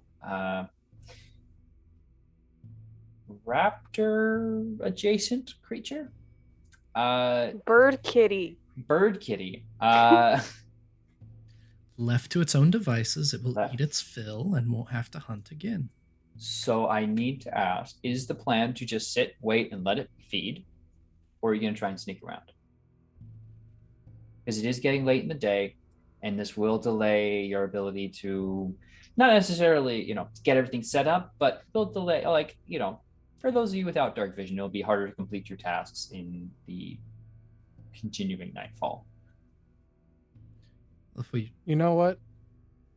I'd like to know more about griffins. You are free to make me a nature or other kind of check. I don't like this because I'm not trained in nature. A griffin, nature would probably be the best. Well, I don't here know, goes could you do, nothing. I was like, could you do like Arcana?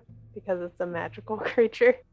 They're not actually magical though. No, they are quite. They're a monstrosity. They defy nature itself. Oh.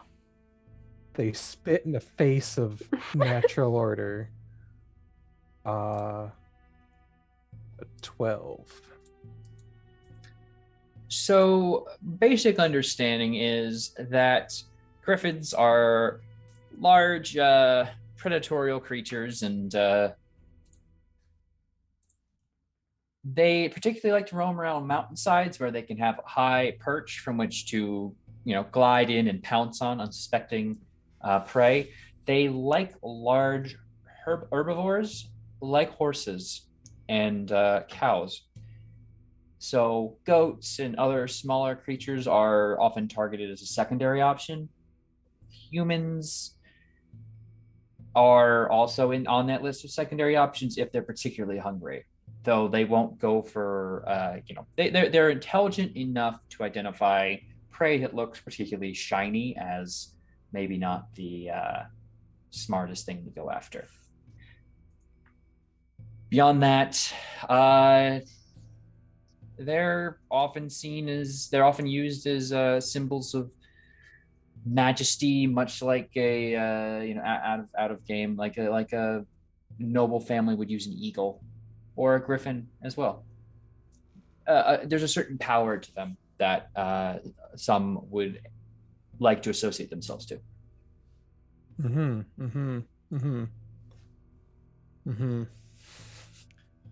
So before we hear what may be a unusual option brewing, the way I see it, we can wait it out, let it eat and leave.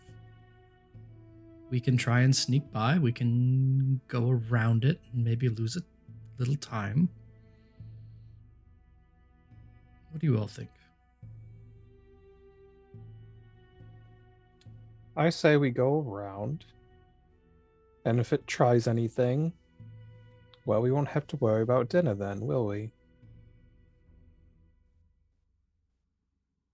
I don't want to eat horse for dinner. I mean, you can have the wings. Hey, no. The horse doesn't have wings. I mean, not with that attitude, it doesn't. So, sneak by, and if it goes poorly, just fight the thing.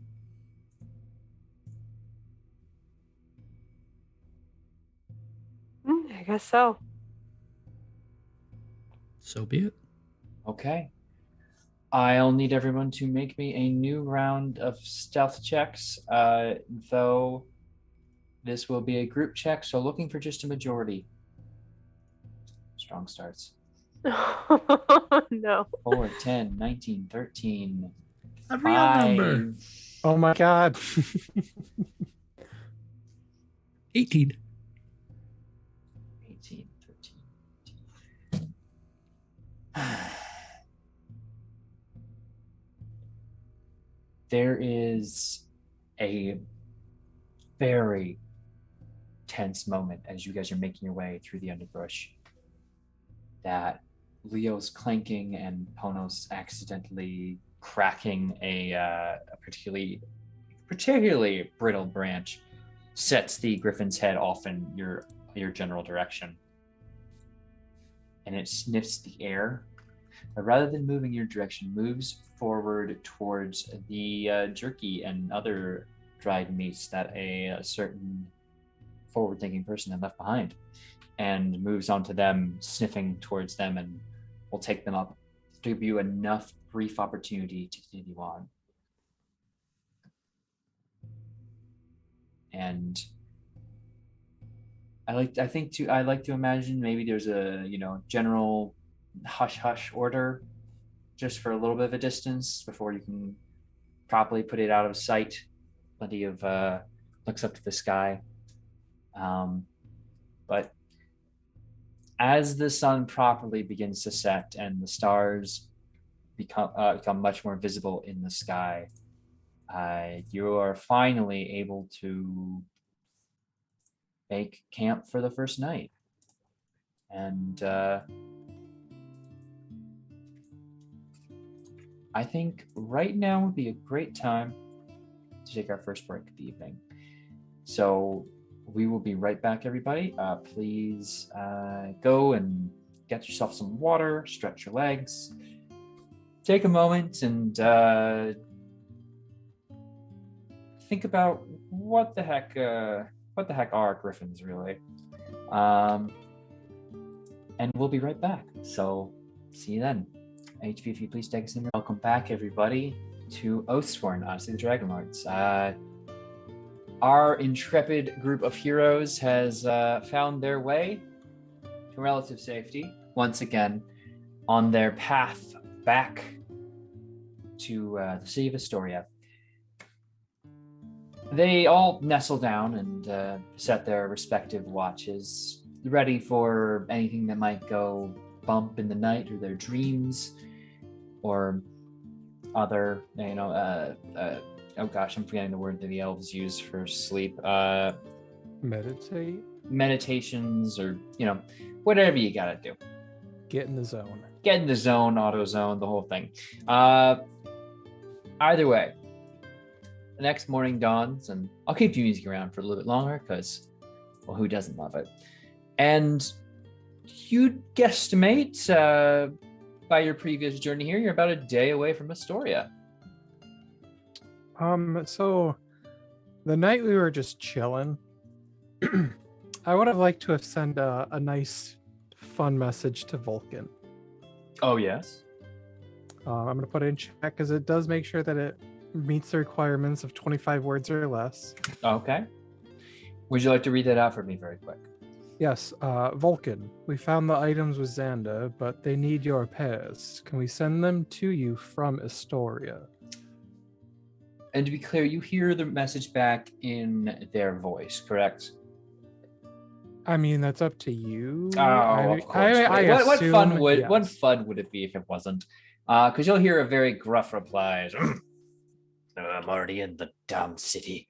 Just show up, I'll fix them. Or at least get them over that way. Neat. Mm-hmm. And yeah, that's all you get. So as the next morning dawns and breakfast is served, no eggs this time. Feels a little tasteless given the precious cargo, but plenty of skin of thin meats and light heated and light tea to get you going, you know.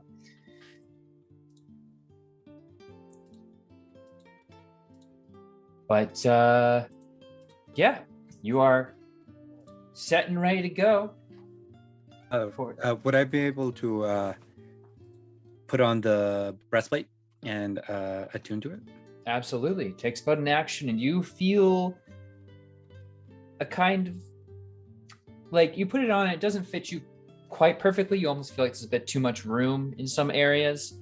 You're not of the same stature as Xander was, but you feel it kind of like push onto your chest and make itself fit quite comfortably to the point where it almost feels like a toga or other robe, you know. It feels like it moves so easily with your arms, like you aren't getting any scraping on the shoulders as you're moving your arms around. Awesome. But yeah, it's got wonderful ancient designs of dragons and the old Dragonlord Order's emblem right on top of it. It's, you know, it's kind of like when you're a kid and you put on the Superman outfit. I'd imagine it's a similar feeling of just like, yeah. I'm dressed up like a hero. I'm just trying to avoid like you ever just been having a conversation with somebody and just trying to fight back here to say, yeah. But absolutely, it feels good, feels right. I'm back in focus, and you all are right, clear and ready to keep pushing on back to Astoria. And again, you can give yourself a sped up pace a little bit, knowing the way should be relatively clear back.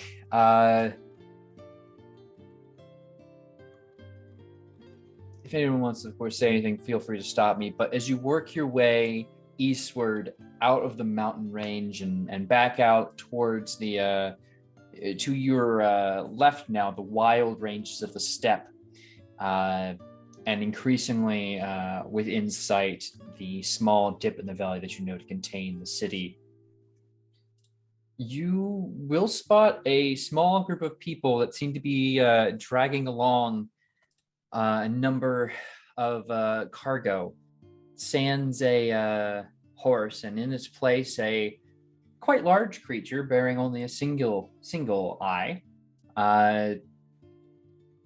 And they plod, and as they get sight of you, you see they all freeze and kind of stop and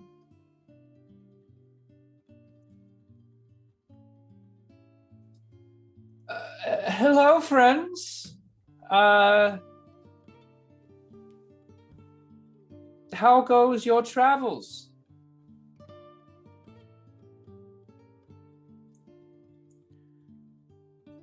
Well They're enough. going. How are you? Oh, well, of course. Well, we're just on our way out of the city and following after rumors of fortune ahead of us. And you hear the Cyclops behind. But Corotea, I thought you said we were getting the hell out of town on account of all the loot we got. My friend has a sense of humor, and he should know to keep his mouth closed. There seems to be a number of about 5 of them. So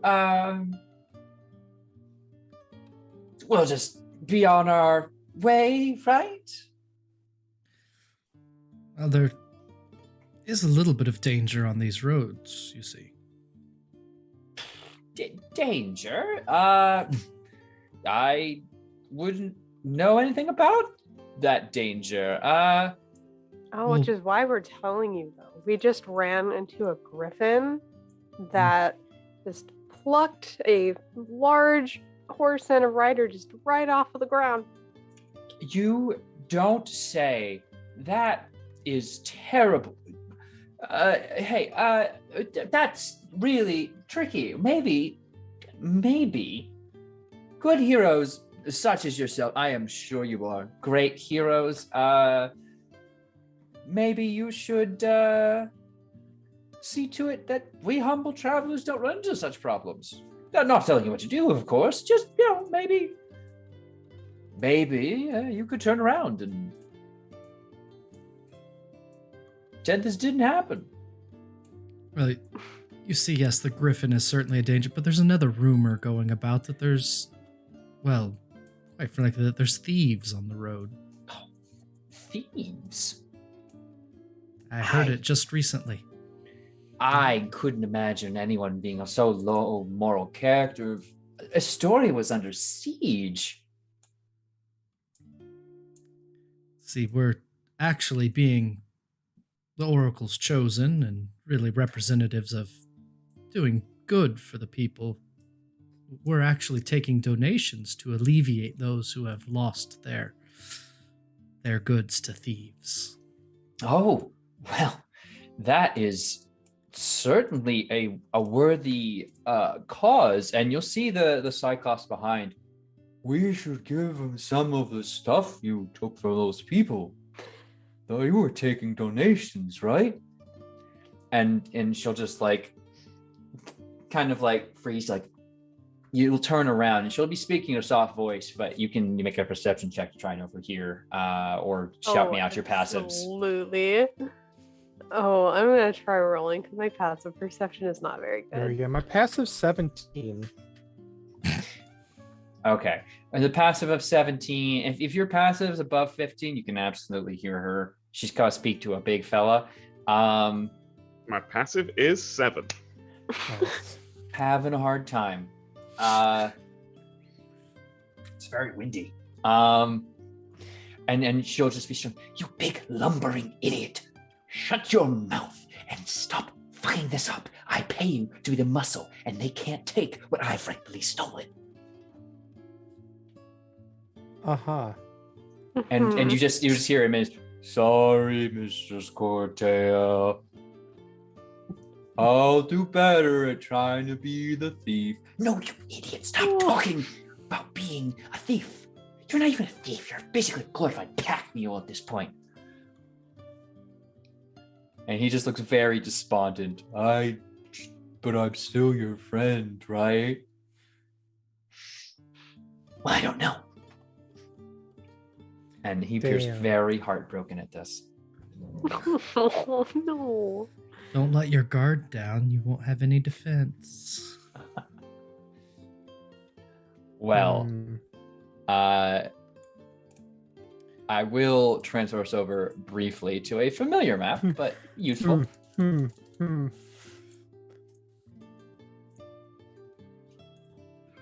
As I need to know what's the vibe? What's the move? What is the vibe? Absolutely open sarcasm about the situation. Oh, absolutely. Yeah, pretty much. Nobody is good at lying. So after that discussion, they turn around. Thurnos will just say, look, you know why you're here, and we know why you're here. And if there's, well, I'll just take the if out of that.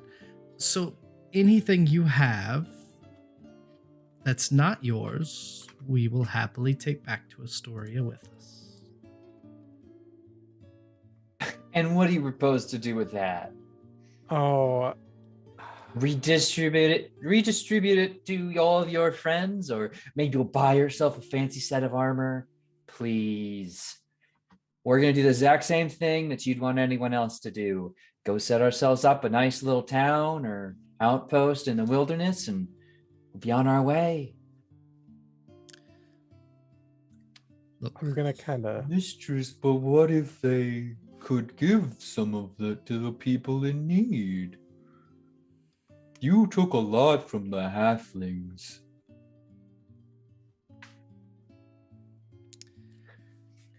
Well, maybe you should consider picking on someone your own size.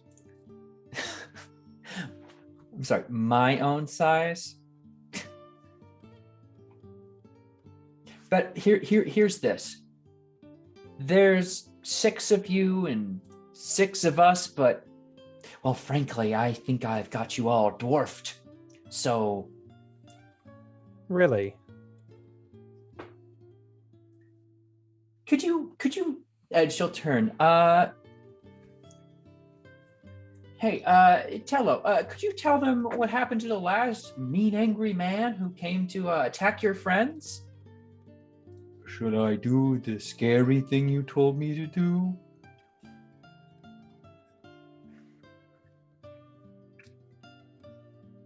Yes! Yes, Tello. The scary thing, please. And he goes back to the cart and pulls out a very large club, basically looking like a tree root, like a tree branch, or rather a tree that he's like turned into a bit of a club, and squish. And growl, you idiot.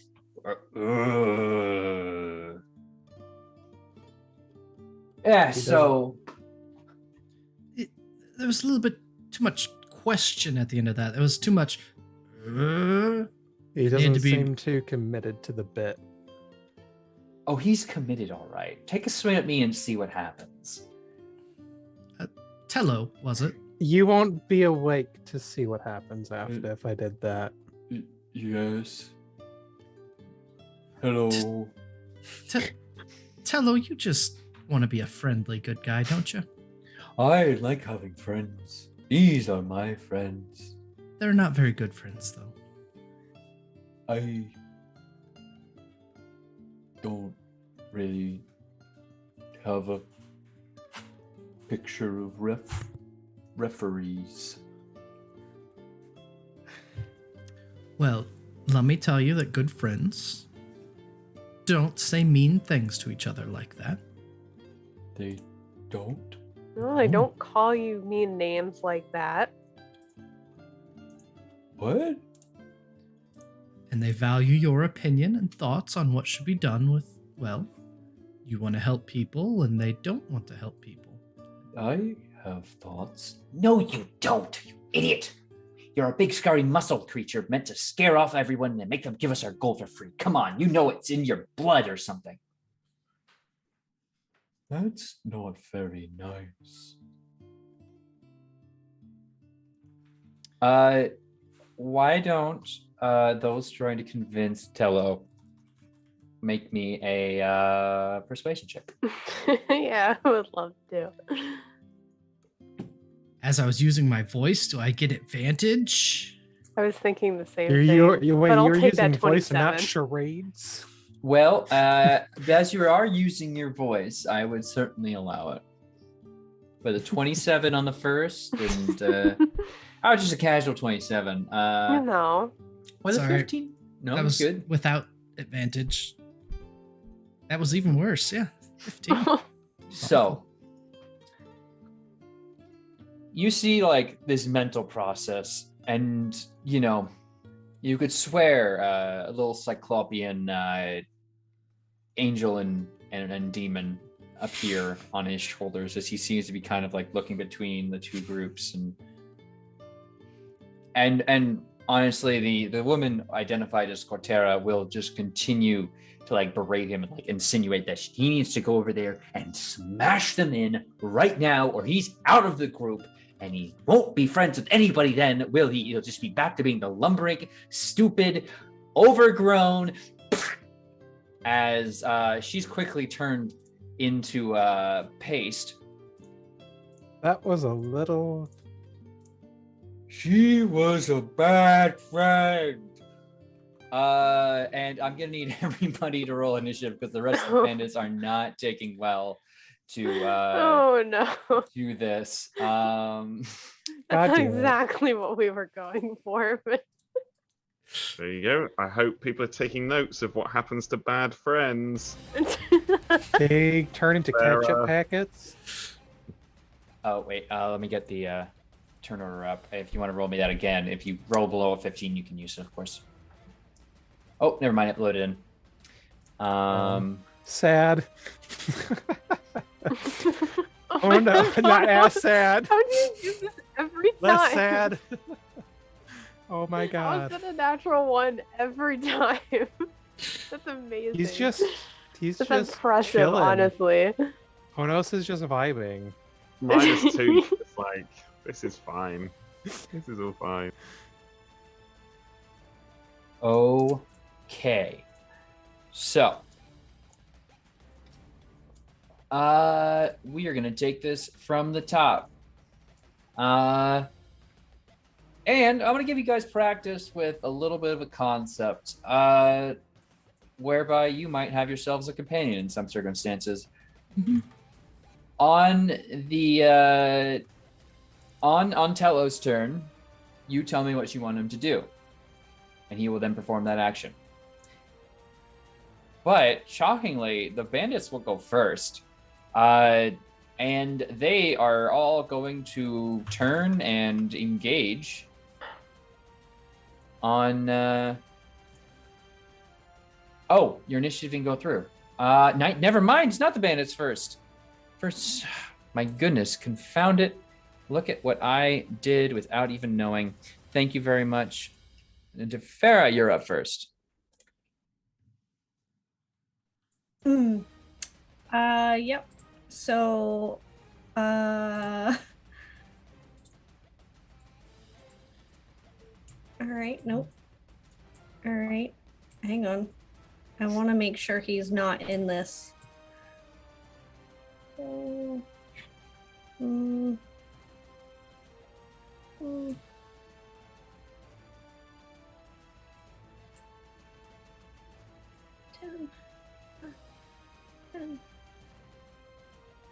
All right, he's not technically in that. All right, I'm sorry. I'm going to cast Shatter right about like here to hit these guys, but not this guy. Okay. So that's a 10-foot square, yeah? You're So it might catch him, but if you center it on this fellow, you absolutely could. Isn't that where I was? No, just Oh, I got you. if I go So from the center of him, that's fine. Okay, okay, so that's a Constitution save from them, correct? you're Okay, I have a 14, a 4, and a 13. a 14 saves, but the other ones do not. Okay, roll me some damage. Okay. Hang on. Woo! Yeah, there it is. Third level shatter for 23. Okay. We'll half that down to 12. So these guys are going to be blown back a little bit as they roll out of the way. This one's going to take a hefty hit. These appear to be slightly tougher bandits than you might expect. Their armor and such a little heftier, but all of them will be blown back and kind of temporarily put down to their knees, though they will raise up a bit shakily now. They're not feeling too great. Leo. Yeah. Hi. Boom. Oh, they're all way too spread out. They did just get shatter blasted. Mm-hmm. Yeah, I'll just pull up to this guy, and I dashed, and that will be it for my turn. All right, you're starting your skid into position there. The bandits, this one will turn, and as you're moving in, it's going to take a few swings at you. Coming in with scimitar and dagger. A 12, a 14, and 24 might do it. 24 might do it.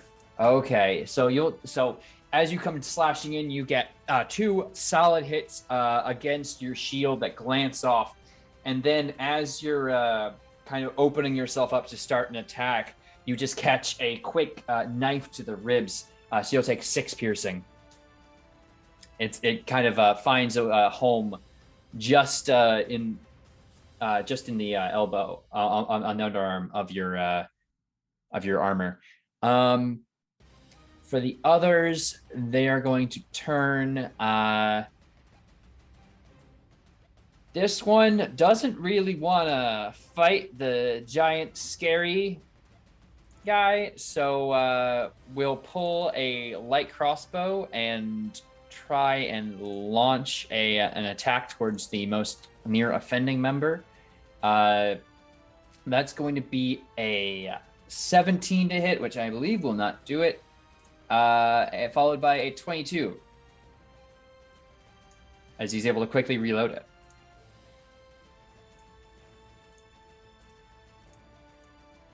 You're shooting Leo, aren't you? Yes, sorry, Leo. Sorry. 22 on That the hits, second. yep. Okay. So you'll take 9 more piercing damage as you're kind of getting peppered by some attacks as you're coming in. Nothing too significant just yet, I imagine, but they will certainly be in a state. This one is going to try and charge in and get some vengeance with some attacks.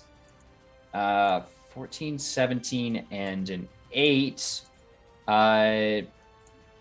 Will, in this case, 2 of them will hit, doing 8 and another 8 of damage. So you watch as he slides in and just slashes twice at the leg of Tello, and he'll kind of like pull his leg back a little bit and turn to face him. But otherwise, just seems to be kind of like reacting to the sudden, input of stimuli to his body. This one will turn and how far can he move? He'll close in and try and get a move in on Leo, as the other has kind of temporarily got you stuck. Will attack from behind, giving himself a little bit of a bonus, but 11 certainly isn't going to do it. A 12 won't. Could I please? 19 to hit. Nope. Okay. And as he slides in behind, is going to also similarly follow with a flurry of attacks and scimitar in. But with that old shield on your back, you're able to catch the first one and properly address the second with your own shield. And now you know to expect the dagger, and you can kind of push that away. You're kind of stuck in the middle here. What's your immediate fight philosophy? Turtle up. Make sure I don't get poked anymore. Okay, you take a more defense position, keeping yourself low to the ground. Thrynos, you're up. Thrynos is going to take just a couple steps forward and say, hey, big guy, come this way. We'll help you out. Don't worry about them. And both of Thrynos' wings are going to open up, and 2 feathers are going to shoot out, one toward this person and one toward this person. And the feathers are going to dance in front of their faces for a moment. I need an intelligence save from each of them. Okay. Famously very intelligent to have gotten into fights with you. A 14 and a 7. Both of those fail. So the feathers kind of dance back and forth and then just shoot straight up each of their noses. As I cast a 3rd level Tasha's Mind Whip. So that's 3d6 psychic damage to each of them. So they only take 11 psychic damage. So it was that one and the 2 on the wings, or? The 2 closest to the big thing. Okay. The big Cyclops, your big friend. Cyclops. Yep. So each of them gets bombarded. One of them looks quite shaky now as he kind of recovers. You see in his daze, he's having trouble getting that next bolt into the crossbow. And this one kind of appears, again, it's a mind whip. So will, be kind of struggling to hold his pose here. Anything else on your turn? Yep. So, nope. They each get no reactions, and they only get move action or bonus action next turn. Okay, Calliope. Alrighty. I am also going to take a couple steps up. Kind of come on over here. And I'm going to go ahead and take a hand crossbow shot. Just Just at this guy. This one right here behind Leo. Okay.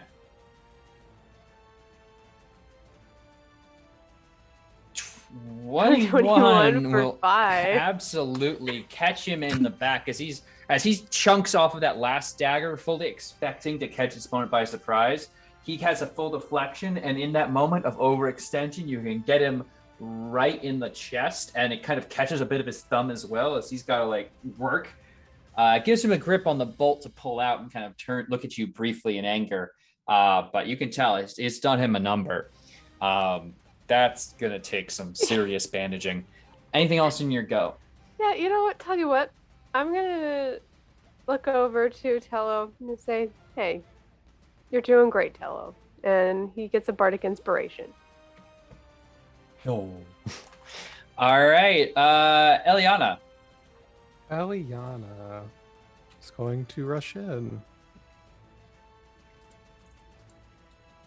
Right behind this dude, and she's going to stab him. Okay. No, she's Oh, not. no. As he's pulling out the bolt from his arm, you go in and stab, but he's in such advantage. Oh, yeah. 'cause- flanking. I would say in this case, because he has been kind of pigeonholed and distracted, absolutely roll with advantage. That's better. Much better. 17 will do it. Make an attack. 7 stabbing damage. Okay. Do you want to know how much health he had exactly left? 8. Oh, so close. But as you rush up, he's pulling that out, and his body's still twisted in an awkward way, and he's kind of pulling it and getting that body motion naturally puts his back to yours, and you can just very clearly get a shot straight up into the rib cage, and he just will kind of like briefly tense and then collapse under your weight as you can pull your spear free. Anything else? I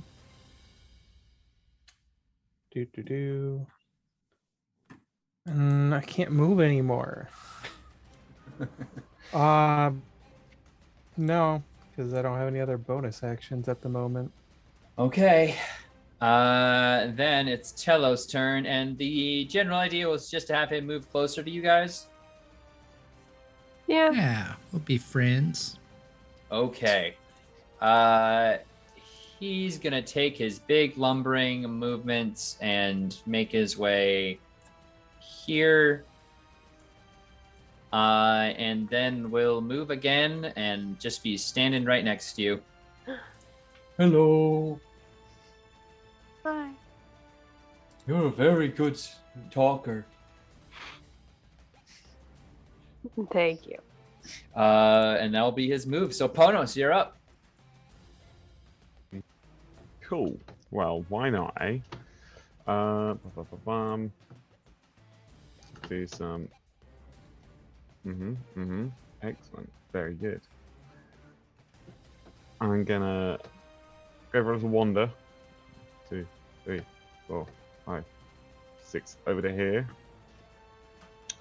and pull out my viol and begin to play the Song of the Harpies, the sleepy song, right here. Okay. So make me a performance check, and they'll all make wisdom saves to fight that off, I believe, right? Where's that charisma? I have the answer in my own thing right here. So give me a second. Wisdom, yes. Cool. Bam. So I'll make some wisdom saves and hit me with that performance. 8. Okay. So they didn't roll super great, but they do kind of. Some of them are able to resist. +2. You do your best to replicate it, but in the flurry of the moment and realize you haven't really warmed up today, That's really windy. That's the problem. Absolutely. The acoustics are Really terrible. windy. They're carrying it off. If there was someone here with some proper, architectural design, they can maybe get you a makeshift, dome to really make sure you're getting out to the crowd right. But they don't seem, they appear momentarily distracted, which I'll allow to get like a +1 to hit on these guys. But in regards to being completely baited, they're not gonna go for it. Which, if there's nothing else, all right, Tefera. Here, she's gonna move her hair, and she's going to toll the dead on this guy right there. Okay, that's a wisdom save, right? Yeah, I think so. Okay. Yeah. He got a massive 3, so roll your damage, and he has taken a hit. Okay. Now you 11. are allowed to roll higher, but 11 more damage will certainly impact him as you make a the mentally Dolores clang of the bell. You watch as he kind of just falters in his stance that much bit more. Anything else? Nope, that's it. Okay, Leo, you're up. You are Sweet. no longer flanked. Yay! I thank Eliana. I turn back and nod at her. And I turn back at this guy, and I'm gonna take some swipes at him. Boom. Okay, 21. Okay, we'll definitely do it. Awesome.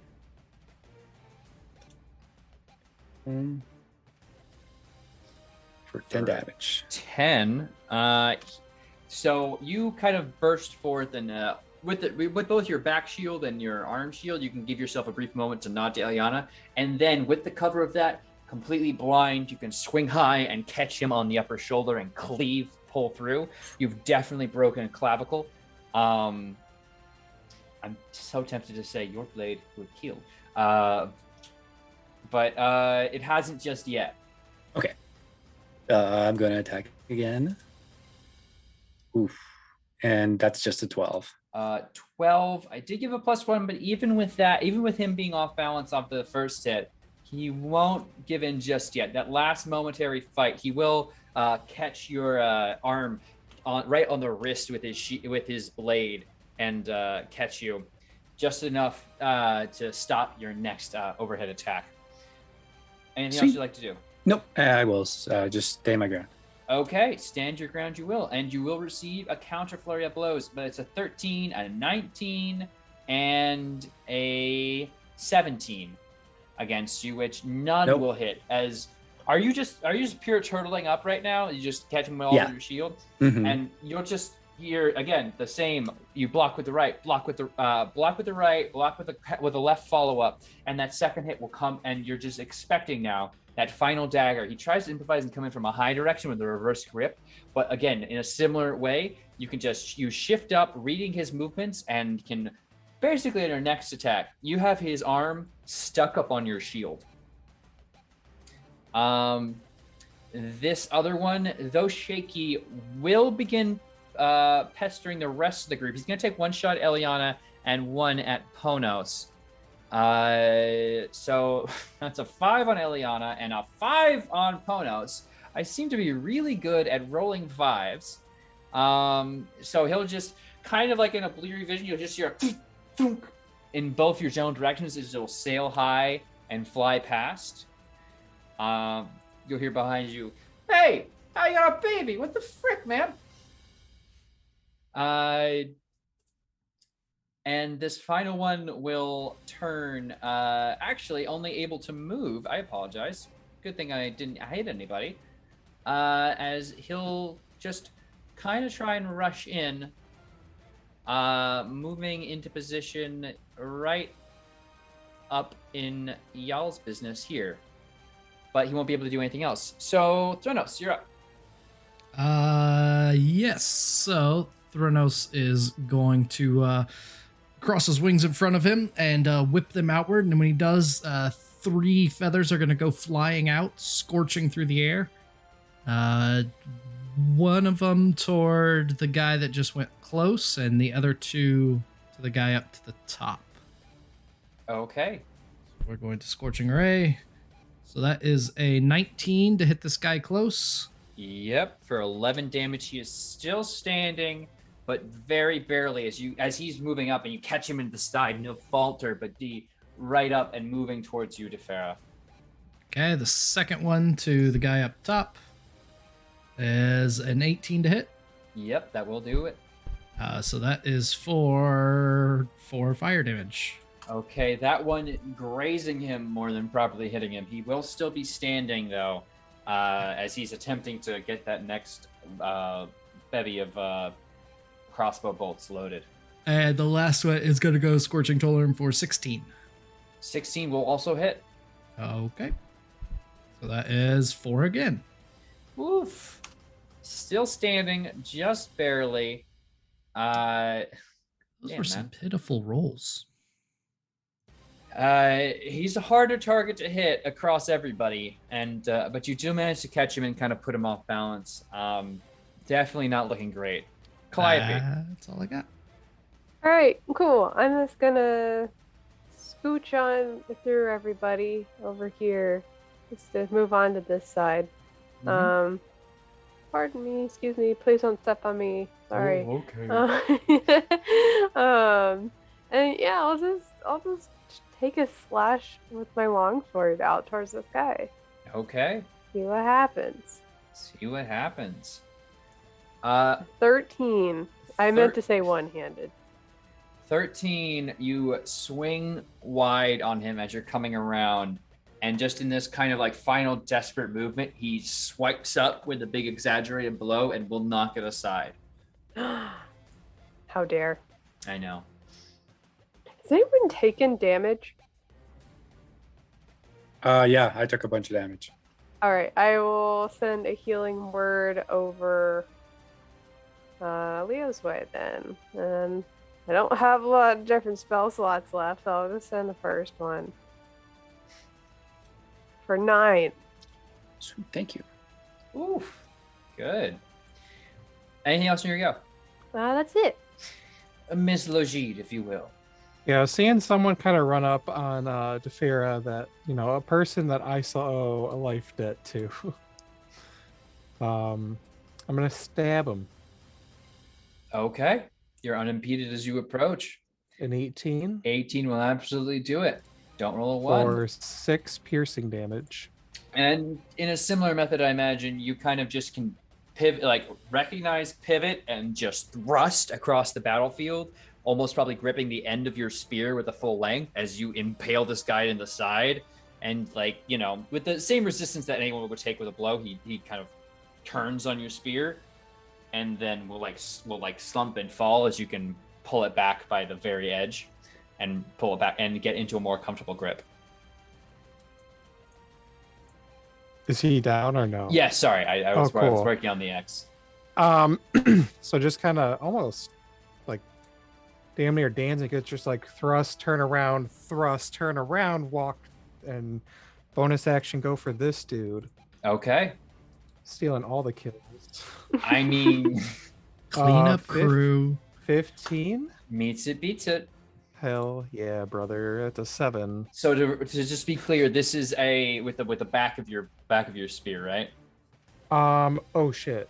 Yep, so that's actually different damage. That's Oh. not 7. Yeah, I'll save you the roll. It's a D4 instead, so I okay. have to roll a D4. Roll me a D4. It doesn't have the plus 1 for my stupid weapon. So it's still 7 damage for just bonking. Yeah, so you like stab, and in the process of pulling it back to a full grip, allow the shaft to fully go to the head of the spear and grip, and just pull back and collide with this guy's skull as he is going to just like eyes flutter and go out like a light. Anything else in your go? No, I just took like 3 dudes out in a 6-second suck fest for them. That's why they call you the cleaner. No. We'll work on it. Well, it is Telo's turn. Do you guys have anything you want him to be doing right now, or?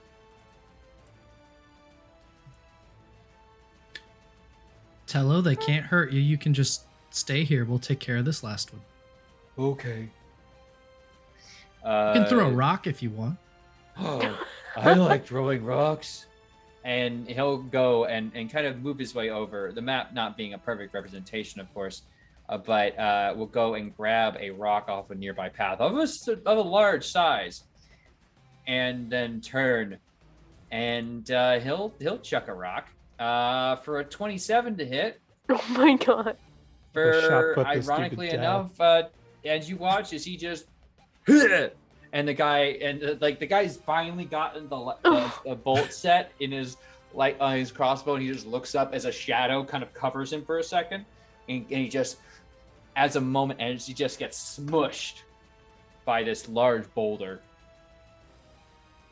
And once again, the battlefield is silent as you can continue on your way. As Tello kind of looks quite satisfied. That was a good throw, huh? That's really impressive. Yeah. So what now, friends?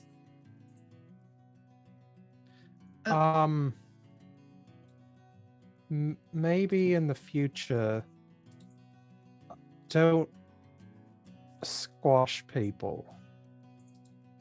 Unless they've been bad. It's just like Thylea, it's a little queasy to just have, squash people. You don't see that every day.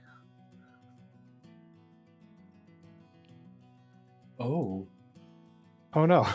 Someone's drawing. Okay. I don't really want to squash people, but Coratera said I had to.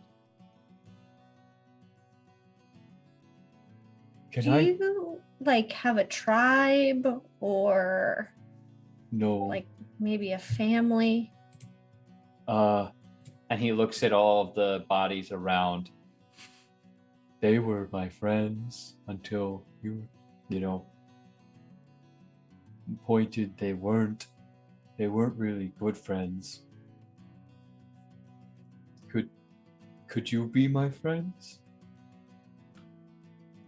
I could bring the stuff back to Astoria. I would like to give it back. It was quite mean to take it. Especially from the halflings. They were very nice. That's a great idea. If you want a new family, you know what? I got the perfect one in mind. We all just borrow Eliana's family when we need to. I swear to Cowboy Christ. Well, they wouldn't be fussed. Yeah, the Legide family. One more big boy in the house. What street do they live on again? Pretty sure it's an aneurysm burst and Eliana's mind just dies instantly. You could have a big brother and underline the word big. I think it would be very nice of you to take that stuff back. Yeah. Do you think I could go live with the halflings? They are very nice. Well, You're we not could allowed always to pet ask. the rabbits, Lenny. You're not allowed to pet the rabbits. No. Oh my god. They aren't petting. They're friends. They make good drink. Jesus. Right. Well, here, let's clean up that scratch of yours, and I'm gonna kind of come over here and cure wounds him because he got shanked. Thank you. And he'll kind of just move down and not give you a hug, but basically take two big hands and pat you to his leg. How you'd would give a dog scritches, but imagine, you're the dog. So No, I wouldn't know. Like when you pat down to a dog about the height of your knee, and you just kind of like, I don't know. It's very odd. You feel like, like a toddler in comparison to size. But he'll pat you and like, you're a good friend. No one ever heals my wounds.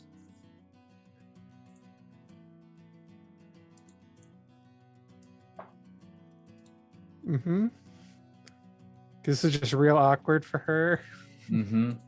Lot of physical contact. Yeah, this is a lot. But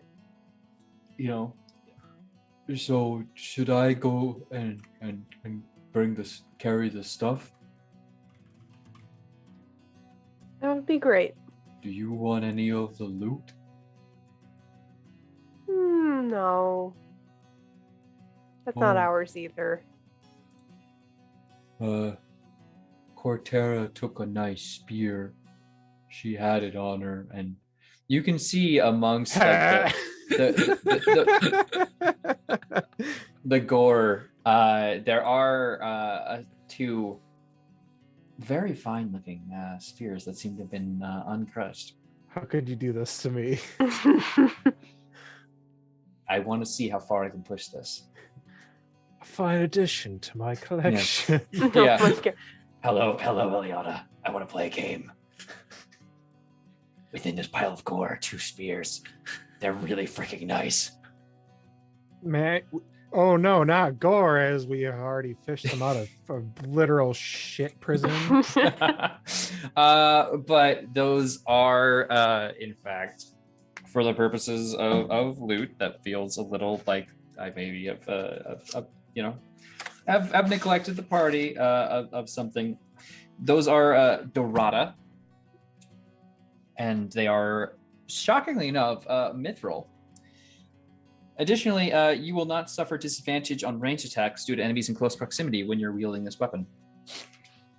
So you can chuck that spear real easy. And with your martial training, you would recognize these are spears meant to kind of keep one in the hand behind your shield as a backup for after you throw the first. So you can easily switch to the second. So are these like Astorian soldier weapons? So, yes, absolutely. Like in the style, and very nice ones at that. So these are either relics or Vanguard scout pieces, you'd guess. Oh, I'm not pocketing them.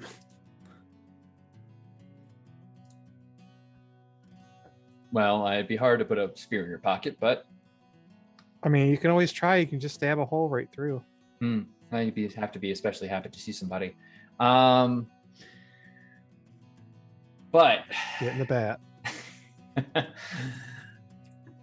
my DC is too high. My AC is too high.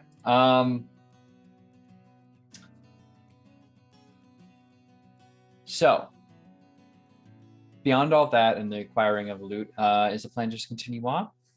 Have Tello grab the cart, turn it around, and keep on the walkway? If any of you wanted time off your feet, you could absolutely hop on the cart. Or he seems to be able to cart this around, no problem. Oh, and here, Cyclops. You've met one now. Aww. Mm-hmm.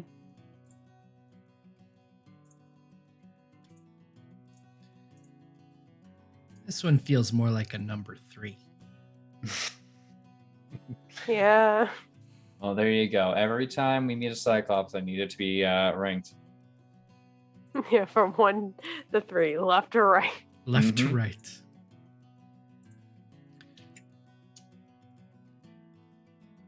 Well, Tello, you are a good friend for pulling the cart. I'm going to sit down if you don't mind. Oh, sure thing. You're not that heavy. Like a couple of grapes. Thank you.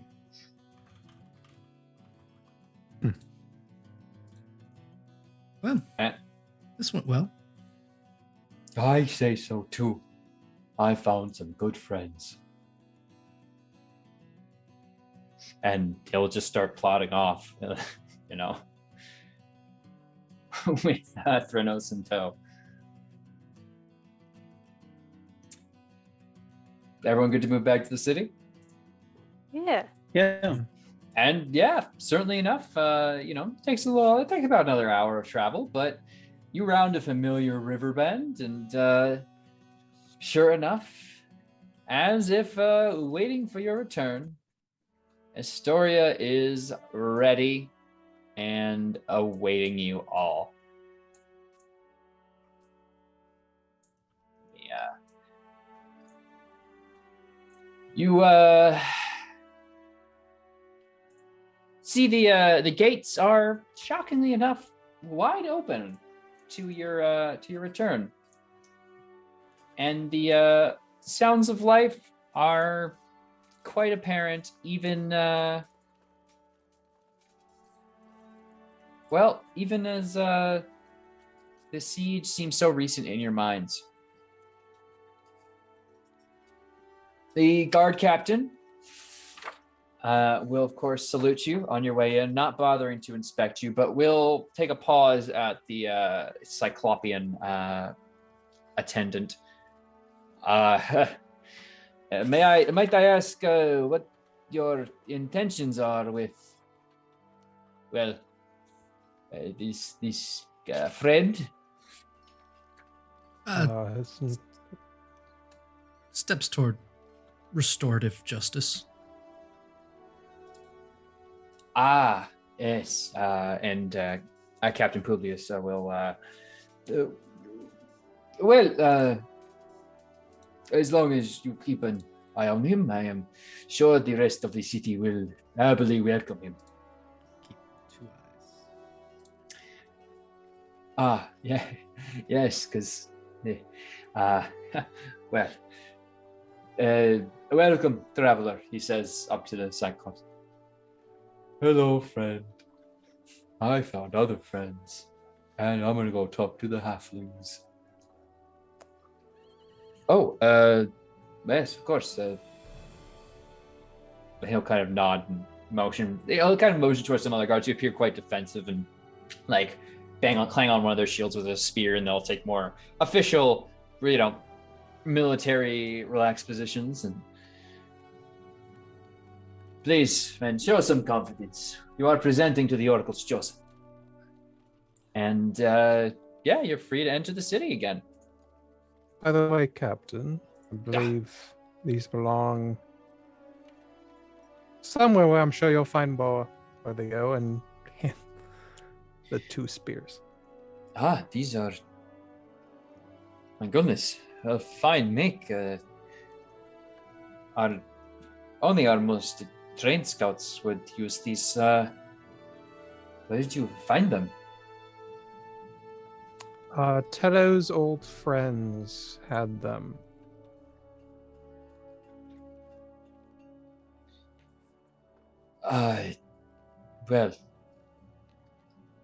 And he kind of grips them together. I see.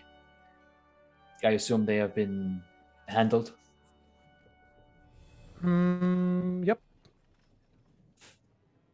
That's one way to put it. Very well. I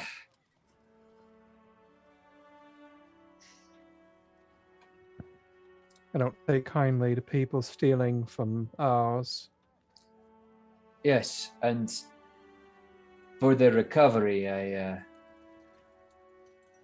should give them to you if you would like them, but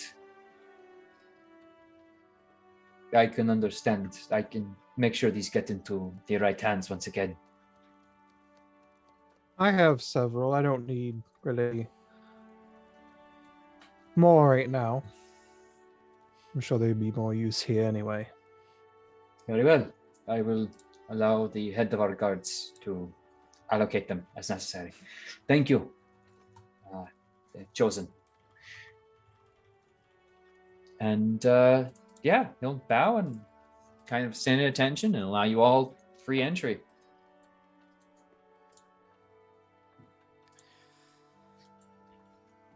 Well, I suppose we have some dragon riders to find. Yes, Do we need to send out some of our equipment for repairs? That too.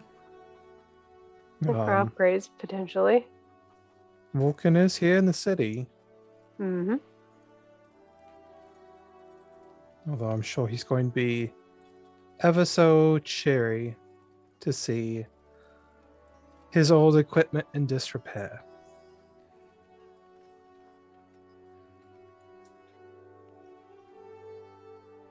So yeah, I think we head there first, just to leave it for when we come back again.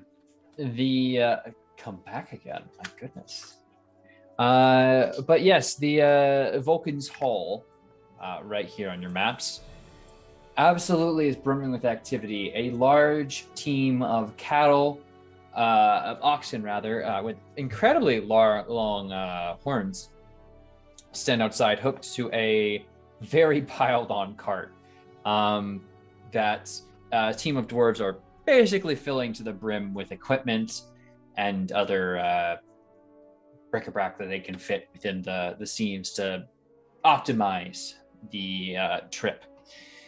And you'll see the old dwarven face of Vulcan, god of the forge, step out.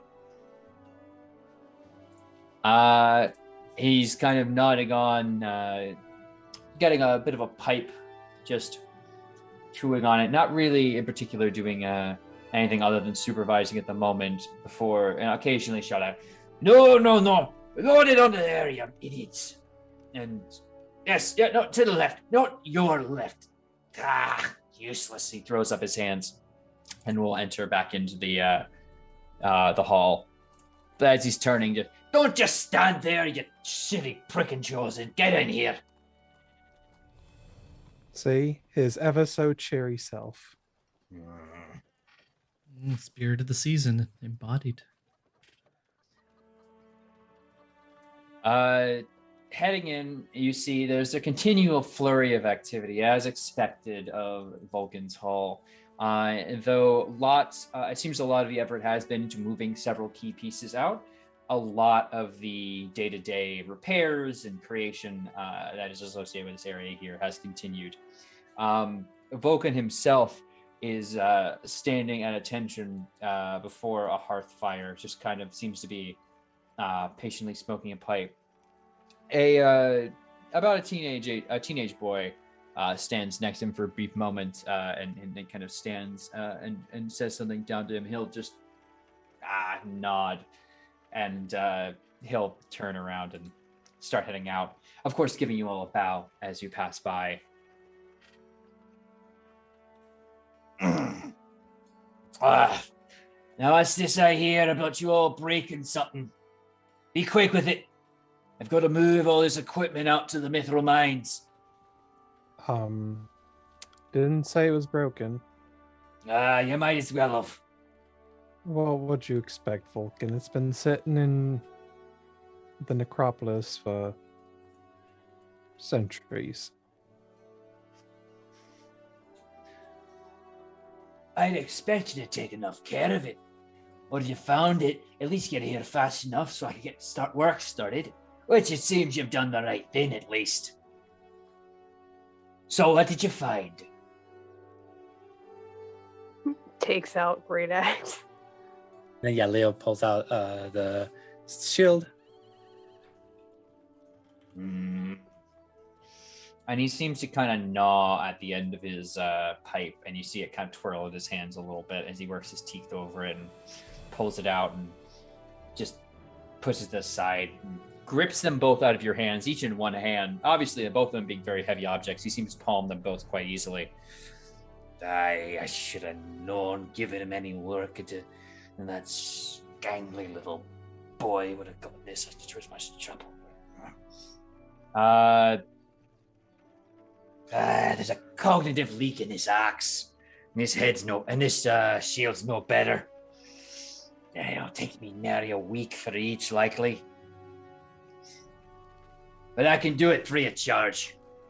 Just to make sure these actually freaking work. Thank you. We'd appreciate that. Oh, I'd appreciate that. Did you just say there's a leak in the axe? Cognitive leak. No years on you. Yeah, I'll have to patch it back up and see what's left of the lighter inside. He starts mumbling to himself. Well, I guess we'll get those on the way back. While we're here, did anyone else need anything? Don't think so. Can I slam down the bag of 50 adamantium bars that I've been carrying around Yeah. this entire time? Mm-hmm. What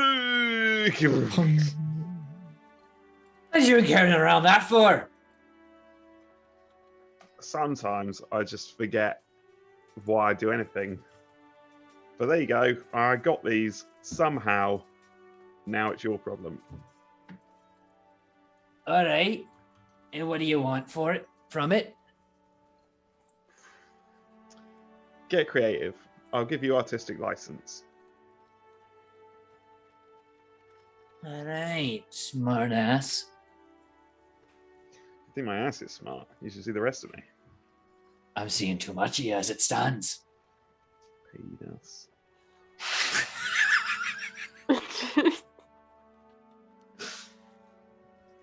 I'm seeing exactly that. Looking And- back at you. Anyway, yes, good.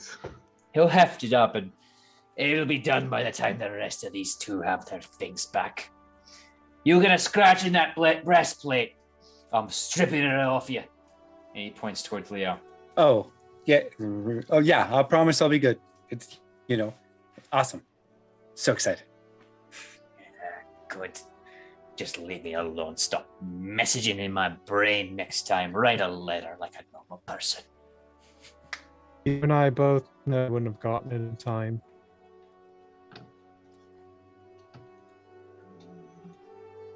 The direct route is what we both preferred, you know it. He squints eyes at you and just doesn't say anything further, but stops Great. as he like has taken the shield and axe on over one shoulder and the adamantine bars in the other, and just kind of like lean down and pick up his pipe and just walk out. Well, he seems busy. Pleasant as always. Yeah.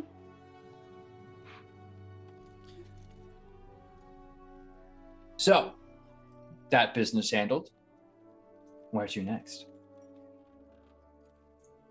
Well, do we still have Tello around us, or did he go off to see the halflings on his own? Hello is outside and in the ready. wild? He's ready and just if you need to go talk to other people, I can bring it back myself.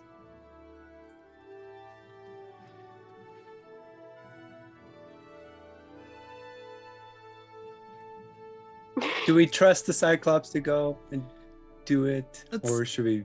Let's make sure they have a good meetup and let it take its course. I know the way to Woodhike, so no worries. Wait, how far is Woodhike? It's just outside the city to the south.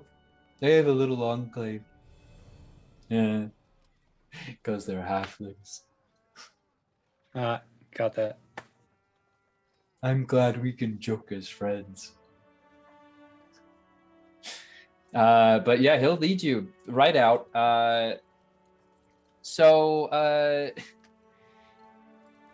Basically taking you right past the southern gate guard. He won't pause or anything. I don't know if anyone could really make him pause, sort of attacking him, but Camille Heratos, who you had one brief encounter with, will salute you and give the same regards to you all as you continue on. And shortly enough, you follow a small trail from the road and into the forested hills. About a half hour less of travel. The trees grow dense and the canopy blocks most of the sky, but eventually emerge into an expansive forest glade carpeted with golden leaves. several dozen small huts and houses are scattered through the glade among the banks of a clear stream. Gnomes and halflings bustle around the area, tending small sheep, foraging for berries, and collecting kindling for their fires as the evening is ever coming on. If you're like me, you know exactly what kind of music we'll be playing right now, but legally can't do that. So,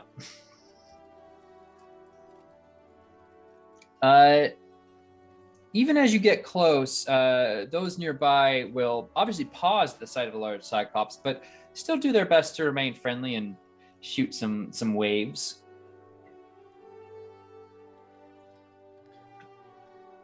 So this is where you got the stuff then, Tello? Yeah, my old friends used to like to take things from them. Coratera said they were easy marks. And eventually a somewhat important looking figure who some of you would recognize from the party would approach, wearing kind of the colors of the city, though he does seem to have a kind of badge on his chest. Hello, my name is Tobos. I'm the mayor. Can I help you? Yes, and I think we can also maybe help you all out. I'm not sure if you were accosted by a rambunctious group of, well, thieves earlier. Rambunctious is a word. Yeah, well, what can you do? Our friend Tello is back to return that. Oh, easy now. That's quite convenient. He thought he was, could have sworn someone like him was helping take it. But if he's here to bring it back, I suppose we could allow him to assist in that. Tello, do you like tea? And the Cyclops is very confused and looks to the rest of you. Yes. And excellent. I'll put a cauldron on, I suppose.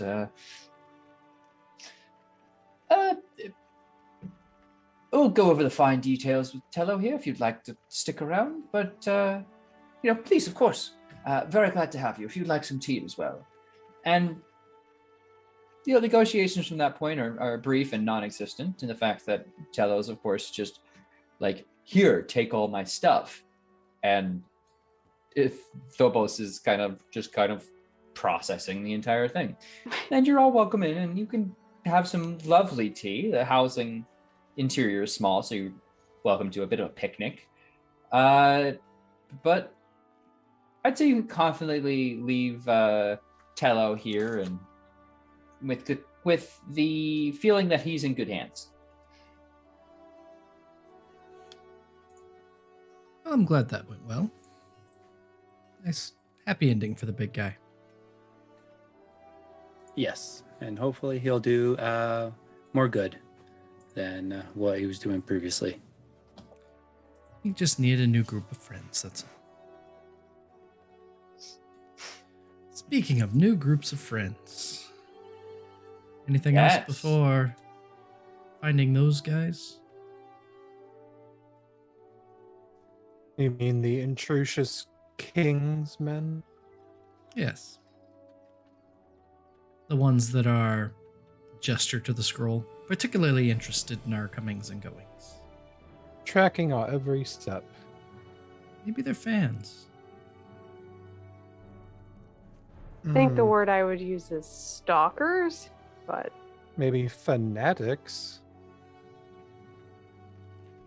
One way to find out. Wouldn't it be funny, though, if they were just really excited fans taking it too far? I honestly don't know if that'd be better or worse. I kind of don't want to know. Stalker or spy? Huh. Guess we'll see. Well, I assume you all make your way back to the palace. And certainly enough, you find not only the 3 dragons, who eye you all with the same suspicion of one who previously had come up to them and chatted in a language they didn't fully understand or chose not to understand. Addition, Pythor, god of battle, king of Astoria, his daughter Nora, and 3 very beleaguered, hungover-looking dragon riders. Of course, Captain Tarkon Abantiades leading them, and gives you all a very weary hail. And if you're ready, I think we could still ride. We could make use of the day. Can you?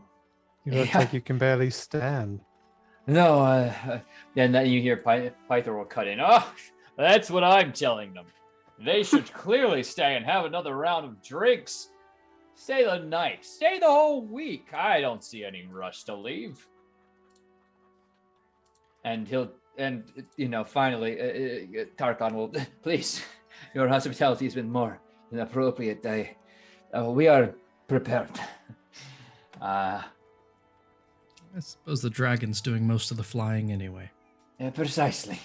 Well, they don't need to be falling off to the deaths. No. You will find our skills not so easily disrupted. Plus, it looks like if they had even one more drink, they'd keel over. The lady speaks true. Please, if you wouldn't mind, we'll mount up teams of two riders to each. Assuming you're prepared, of course. It's only been, I understand, a day, maybe? 2? Oh, it's not been long. Good.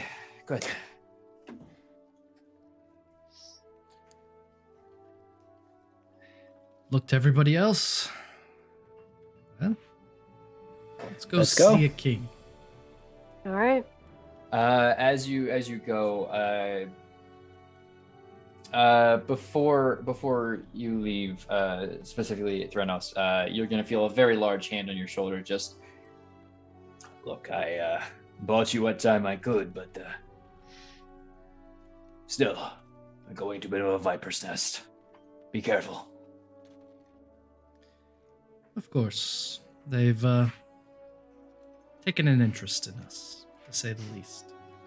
You can say that again.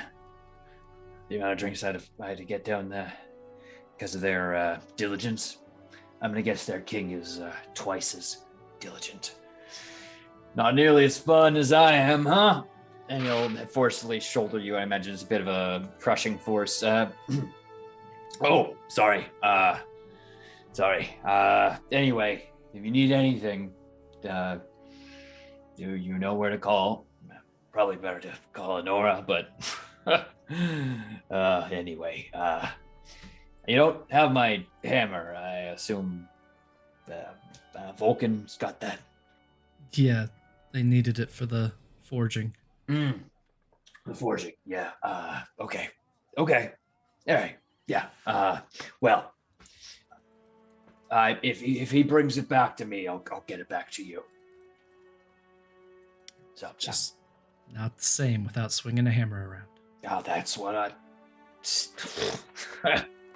I. Maybe you actually. I won't make the joke. That's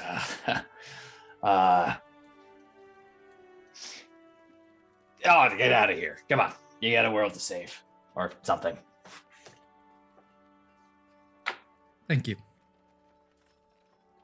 Oh, don't want to. What I do? Just. Thank you. And climb on a dragon. Okay. Each of you mount up they don't need to tell me who's pairing off right now, but with the sudden addition of a third member on one of your wings, or rather on one of your rides, in the form of Kira and Mytros, though Mytros kind of doesn't really count. You feel a sudden quick upthrust as you're all shot into the air with rapid speed. I imagine for some of you a much more natural feeling as you have to grip tightly to your reins and the ropes that you've been given to keep a hold of as you take the sky, angle, and turn heading south towards Mytros and the next step in your journey. Whatever that brings. Adulation, obsession, or maybe something darker. Who knows? But we'll certainly find out next time in Oathsworn, Odyssey of the Dragonlords. So, thank you all so much for joining us. Before I say my goodbyes, I want to give a quick shout out to all my amazing players and allow them to tell you about the incredible things that they've got going on right now, because this would not at all be possible without them. So if you could, starting with Comrade, my most trusty of first people who I choose in order to do things, could you please tell the people who you are, who you played tonight, and where they can find more of the excellent stuff you put out into the world?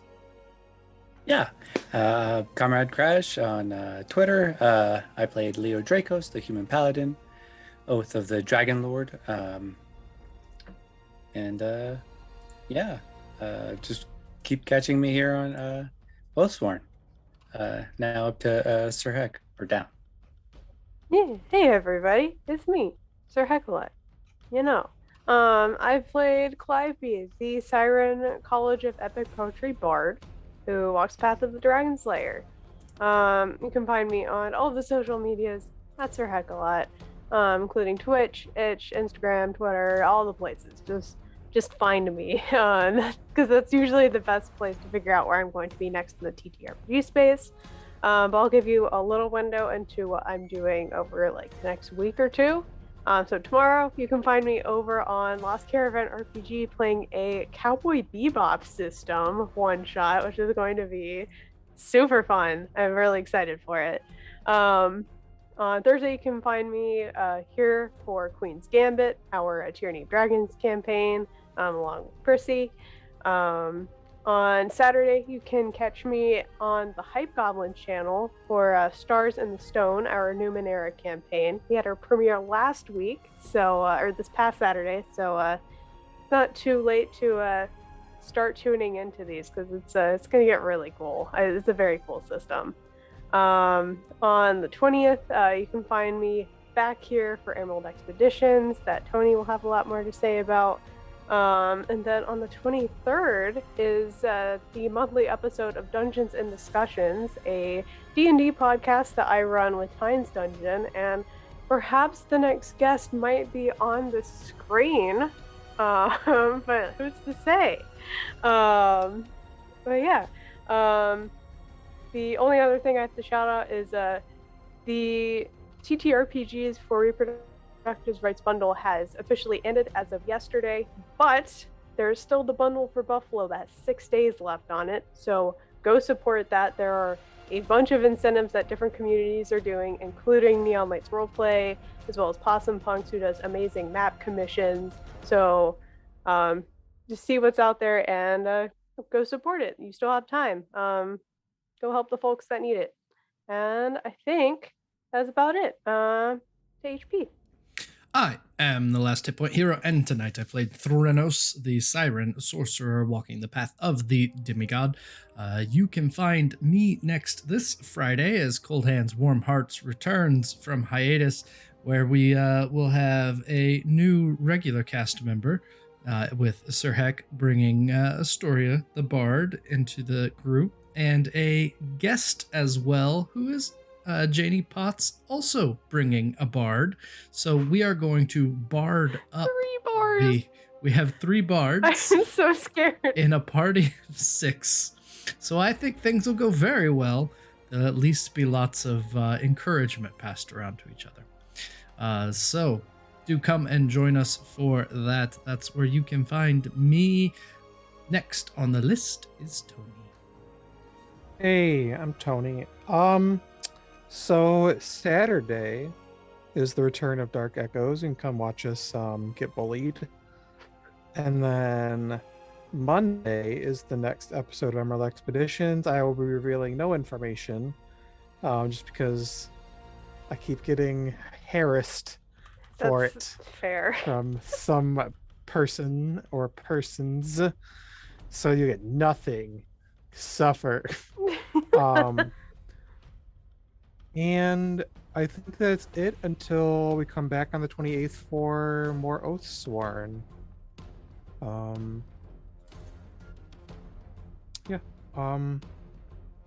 Let's go up to Al. Hello, folks. It's Alabitha, who played Ponos, the Satyr Rogue, and you can find me back here next time, and I'll hand on up to Chrissy. Hello, I'm Chrissy Kritz. I play Tefera Adamos, and where you can find me on Tuesdays and Thursdays here at TPK, bi-weekly during Module Week. I also have the season finale of Madness Calls It Forth in 2 weeks. So there is that as well. So that's exciting.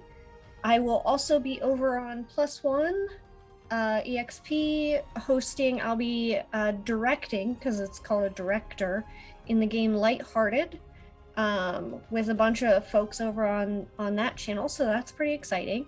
We're going to be playing some 80s teenagers, trying to make their way through all the feelings and things. Who knows? We'll see where it goes. Other than that, I would suggest supporting the bundle that Heck talked about. Absolutely. Also, I'm a Jasper's Game Day ambassador, so support them as well. And I think that's it. Thanks. To you, Turk. To me. All right, to me, my X-Men. Hello, everybody. Once again, I am Turk, or Turk Accented on Twitch and Twitter. I've had the distinct honor and pleasure of being your GM for the evening. If you want to find more of me, of course, as Tony said, this Saturday shall be the next time we venture into Barovia, where I'll be playing the good Dr. Von Richten. Sundays, I am over on Lost Caravan RPG, playing Corruption from Within, a Lancer campaign. So if you like that system, be sure to come check that out. We are getting ourselves into some wonderfully difficult scenarios. I will be there on Monday for Emerald Expeditions as your favorite Chaos Gremlin Orsoid. And beyond that, plenty more to come in the month of July. So be sure to keep it locked right here. Of course, on the 28th of this month, we'll be right here, gracing your screens one more time with our journey to Mytros, or rather our hero's first time in the big city, which I'm sure will be fine, and there won't be any troubles, and it will all be great. And yeah, so very excited for that to happen. Quake, of course, I want to double shout out the excellent bundles that Heck has called out, and just to make sure that everyone here that in chat, first off, thank you so much for showing up. We couldn't do this without y'all. Well, we could, but it wouldn't be as much fun. Just keep being awesome. Don't let the despair of the world continue to, be the only reason that you put out happiness. Slava Ukania. And remember that your friends should be nice to you. Gosh dang it. It should be people who love and support you. And if they're not that, they're not your friends, and maybe you should squish them with a giant rock or the equivalent. We don't condone. Condone violence. For legal reasons, that's a joke. Emotion, you should cut them out of your life. The method is up to you. Whatever. But the larger point being, remember that even the gods are bound by oaths and prophecy. We'll see you all next time. Thank you once again. HP, please take us out.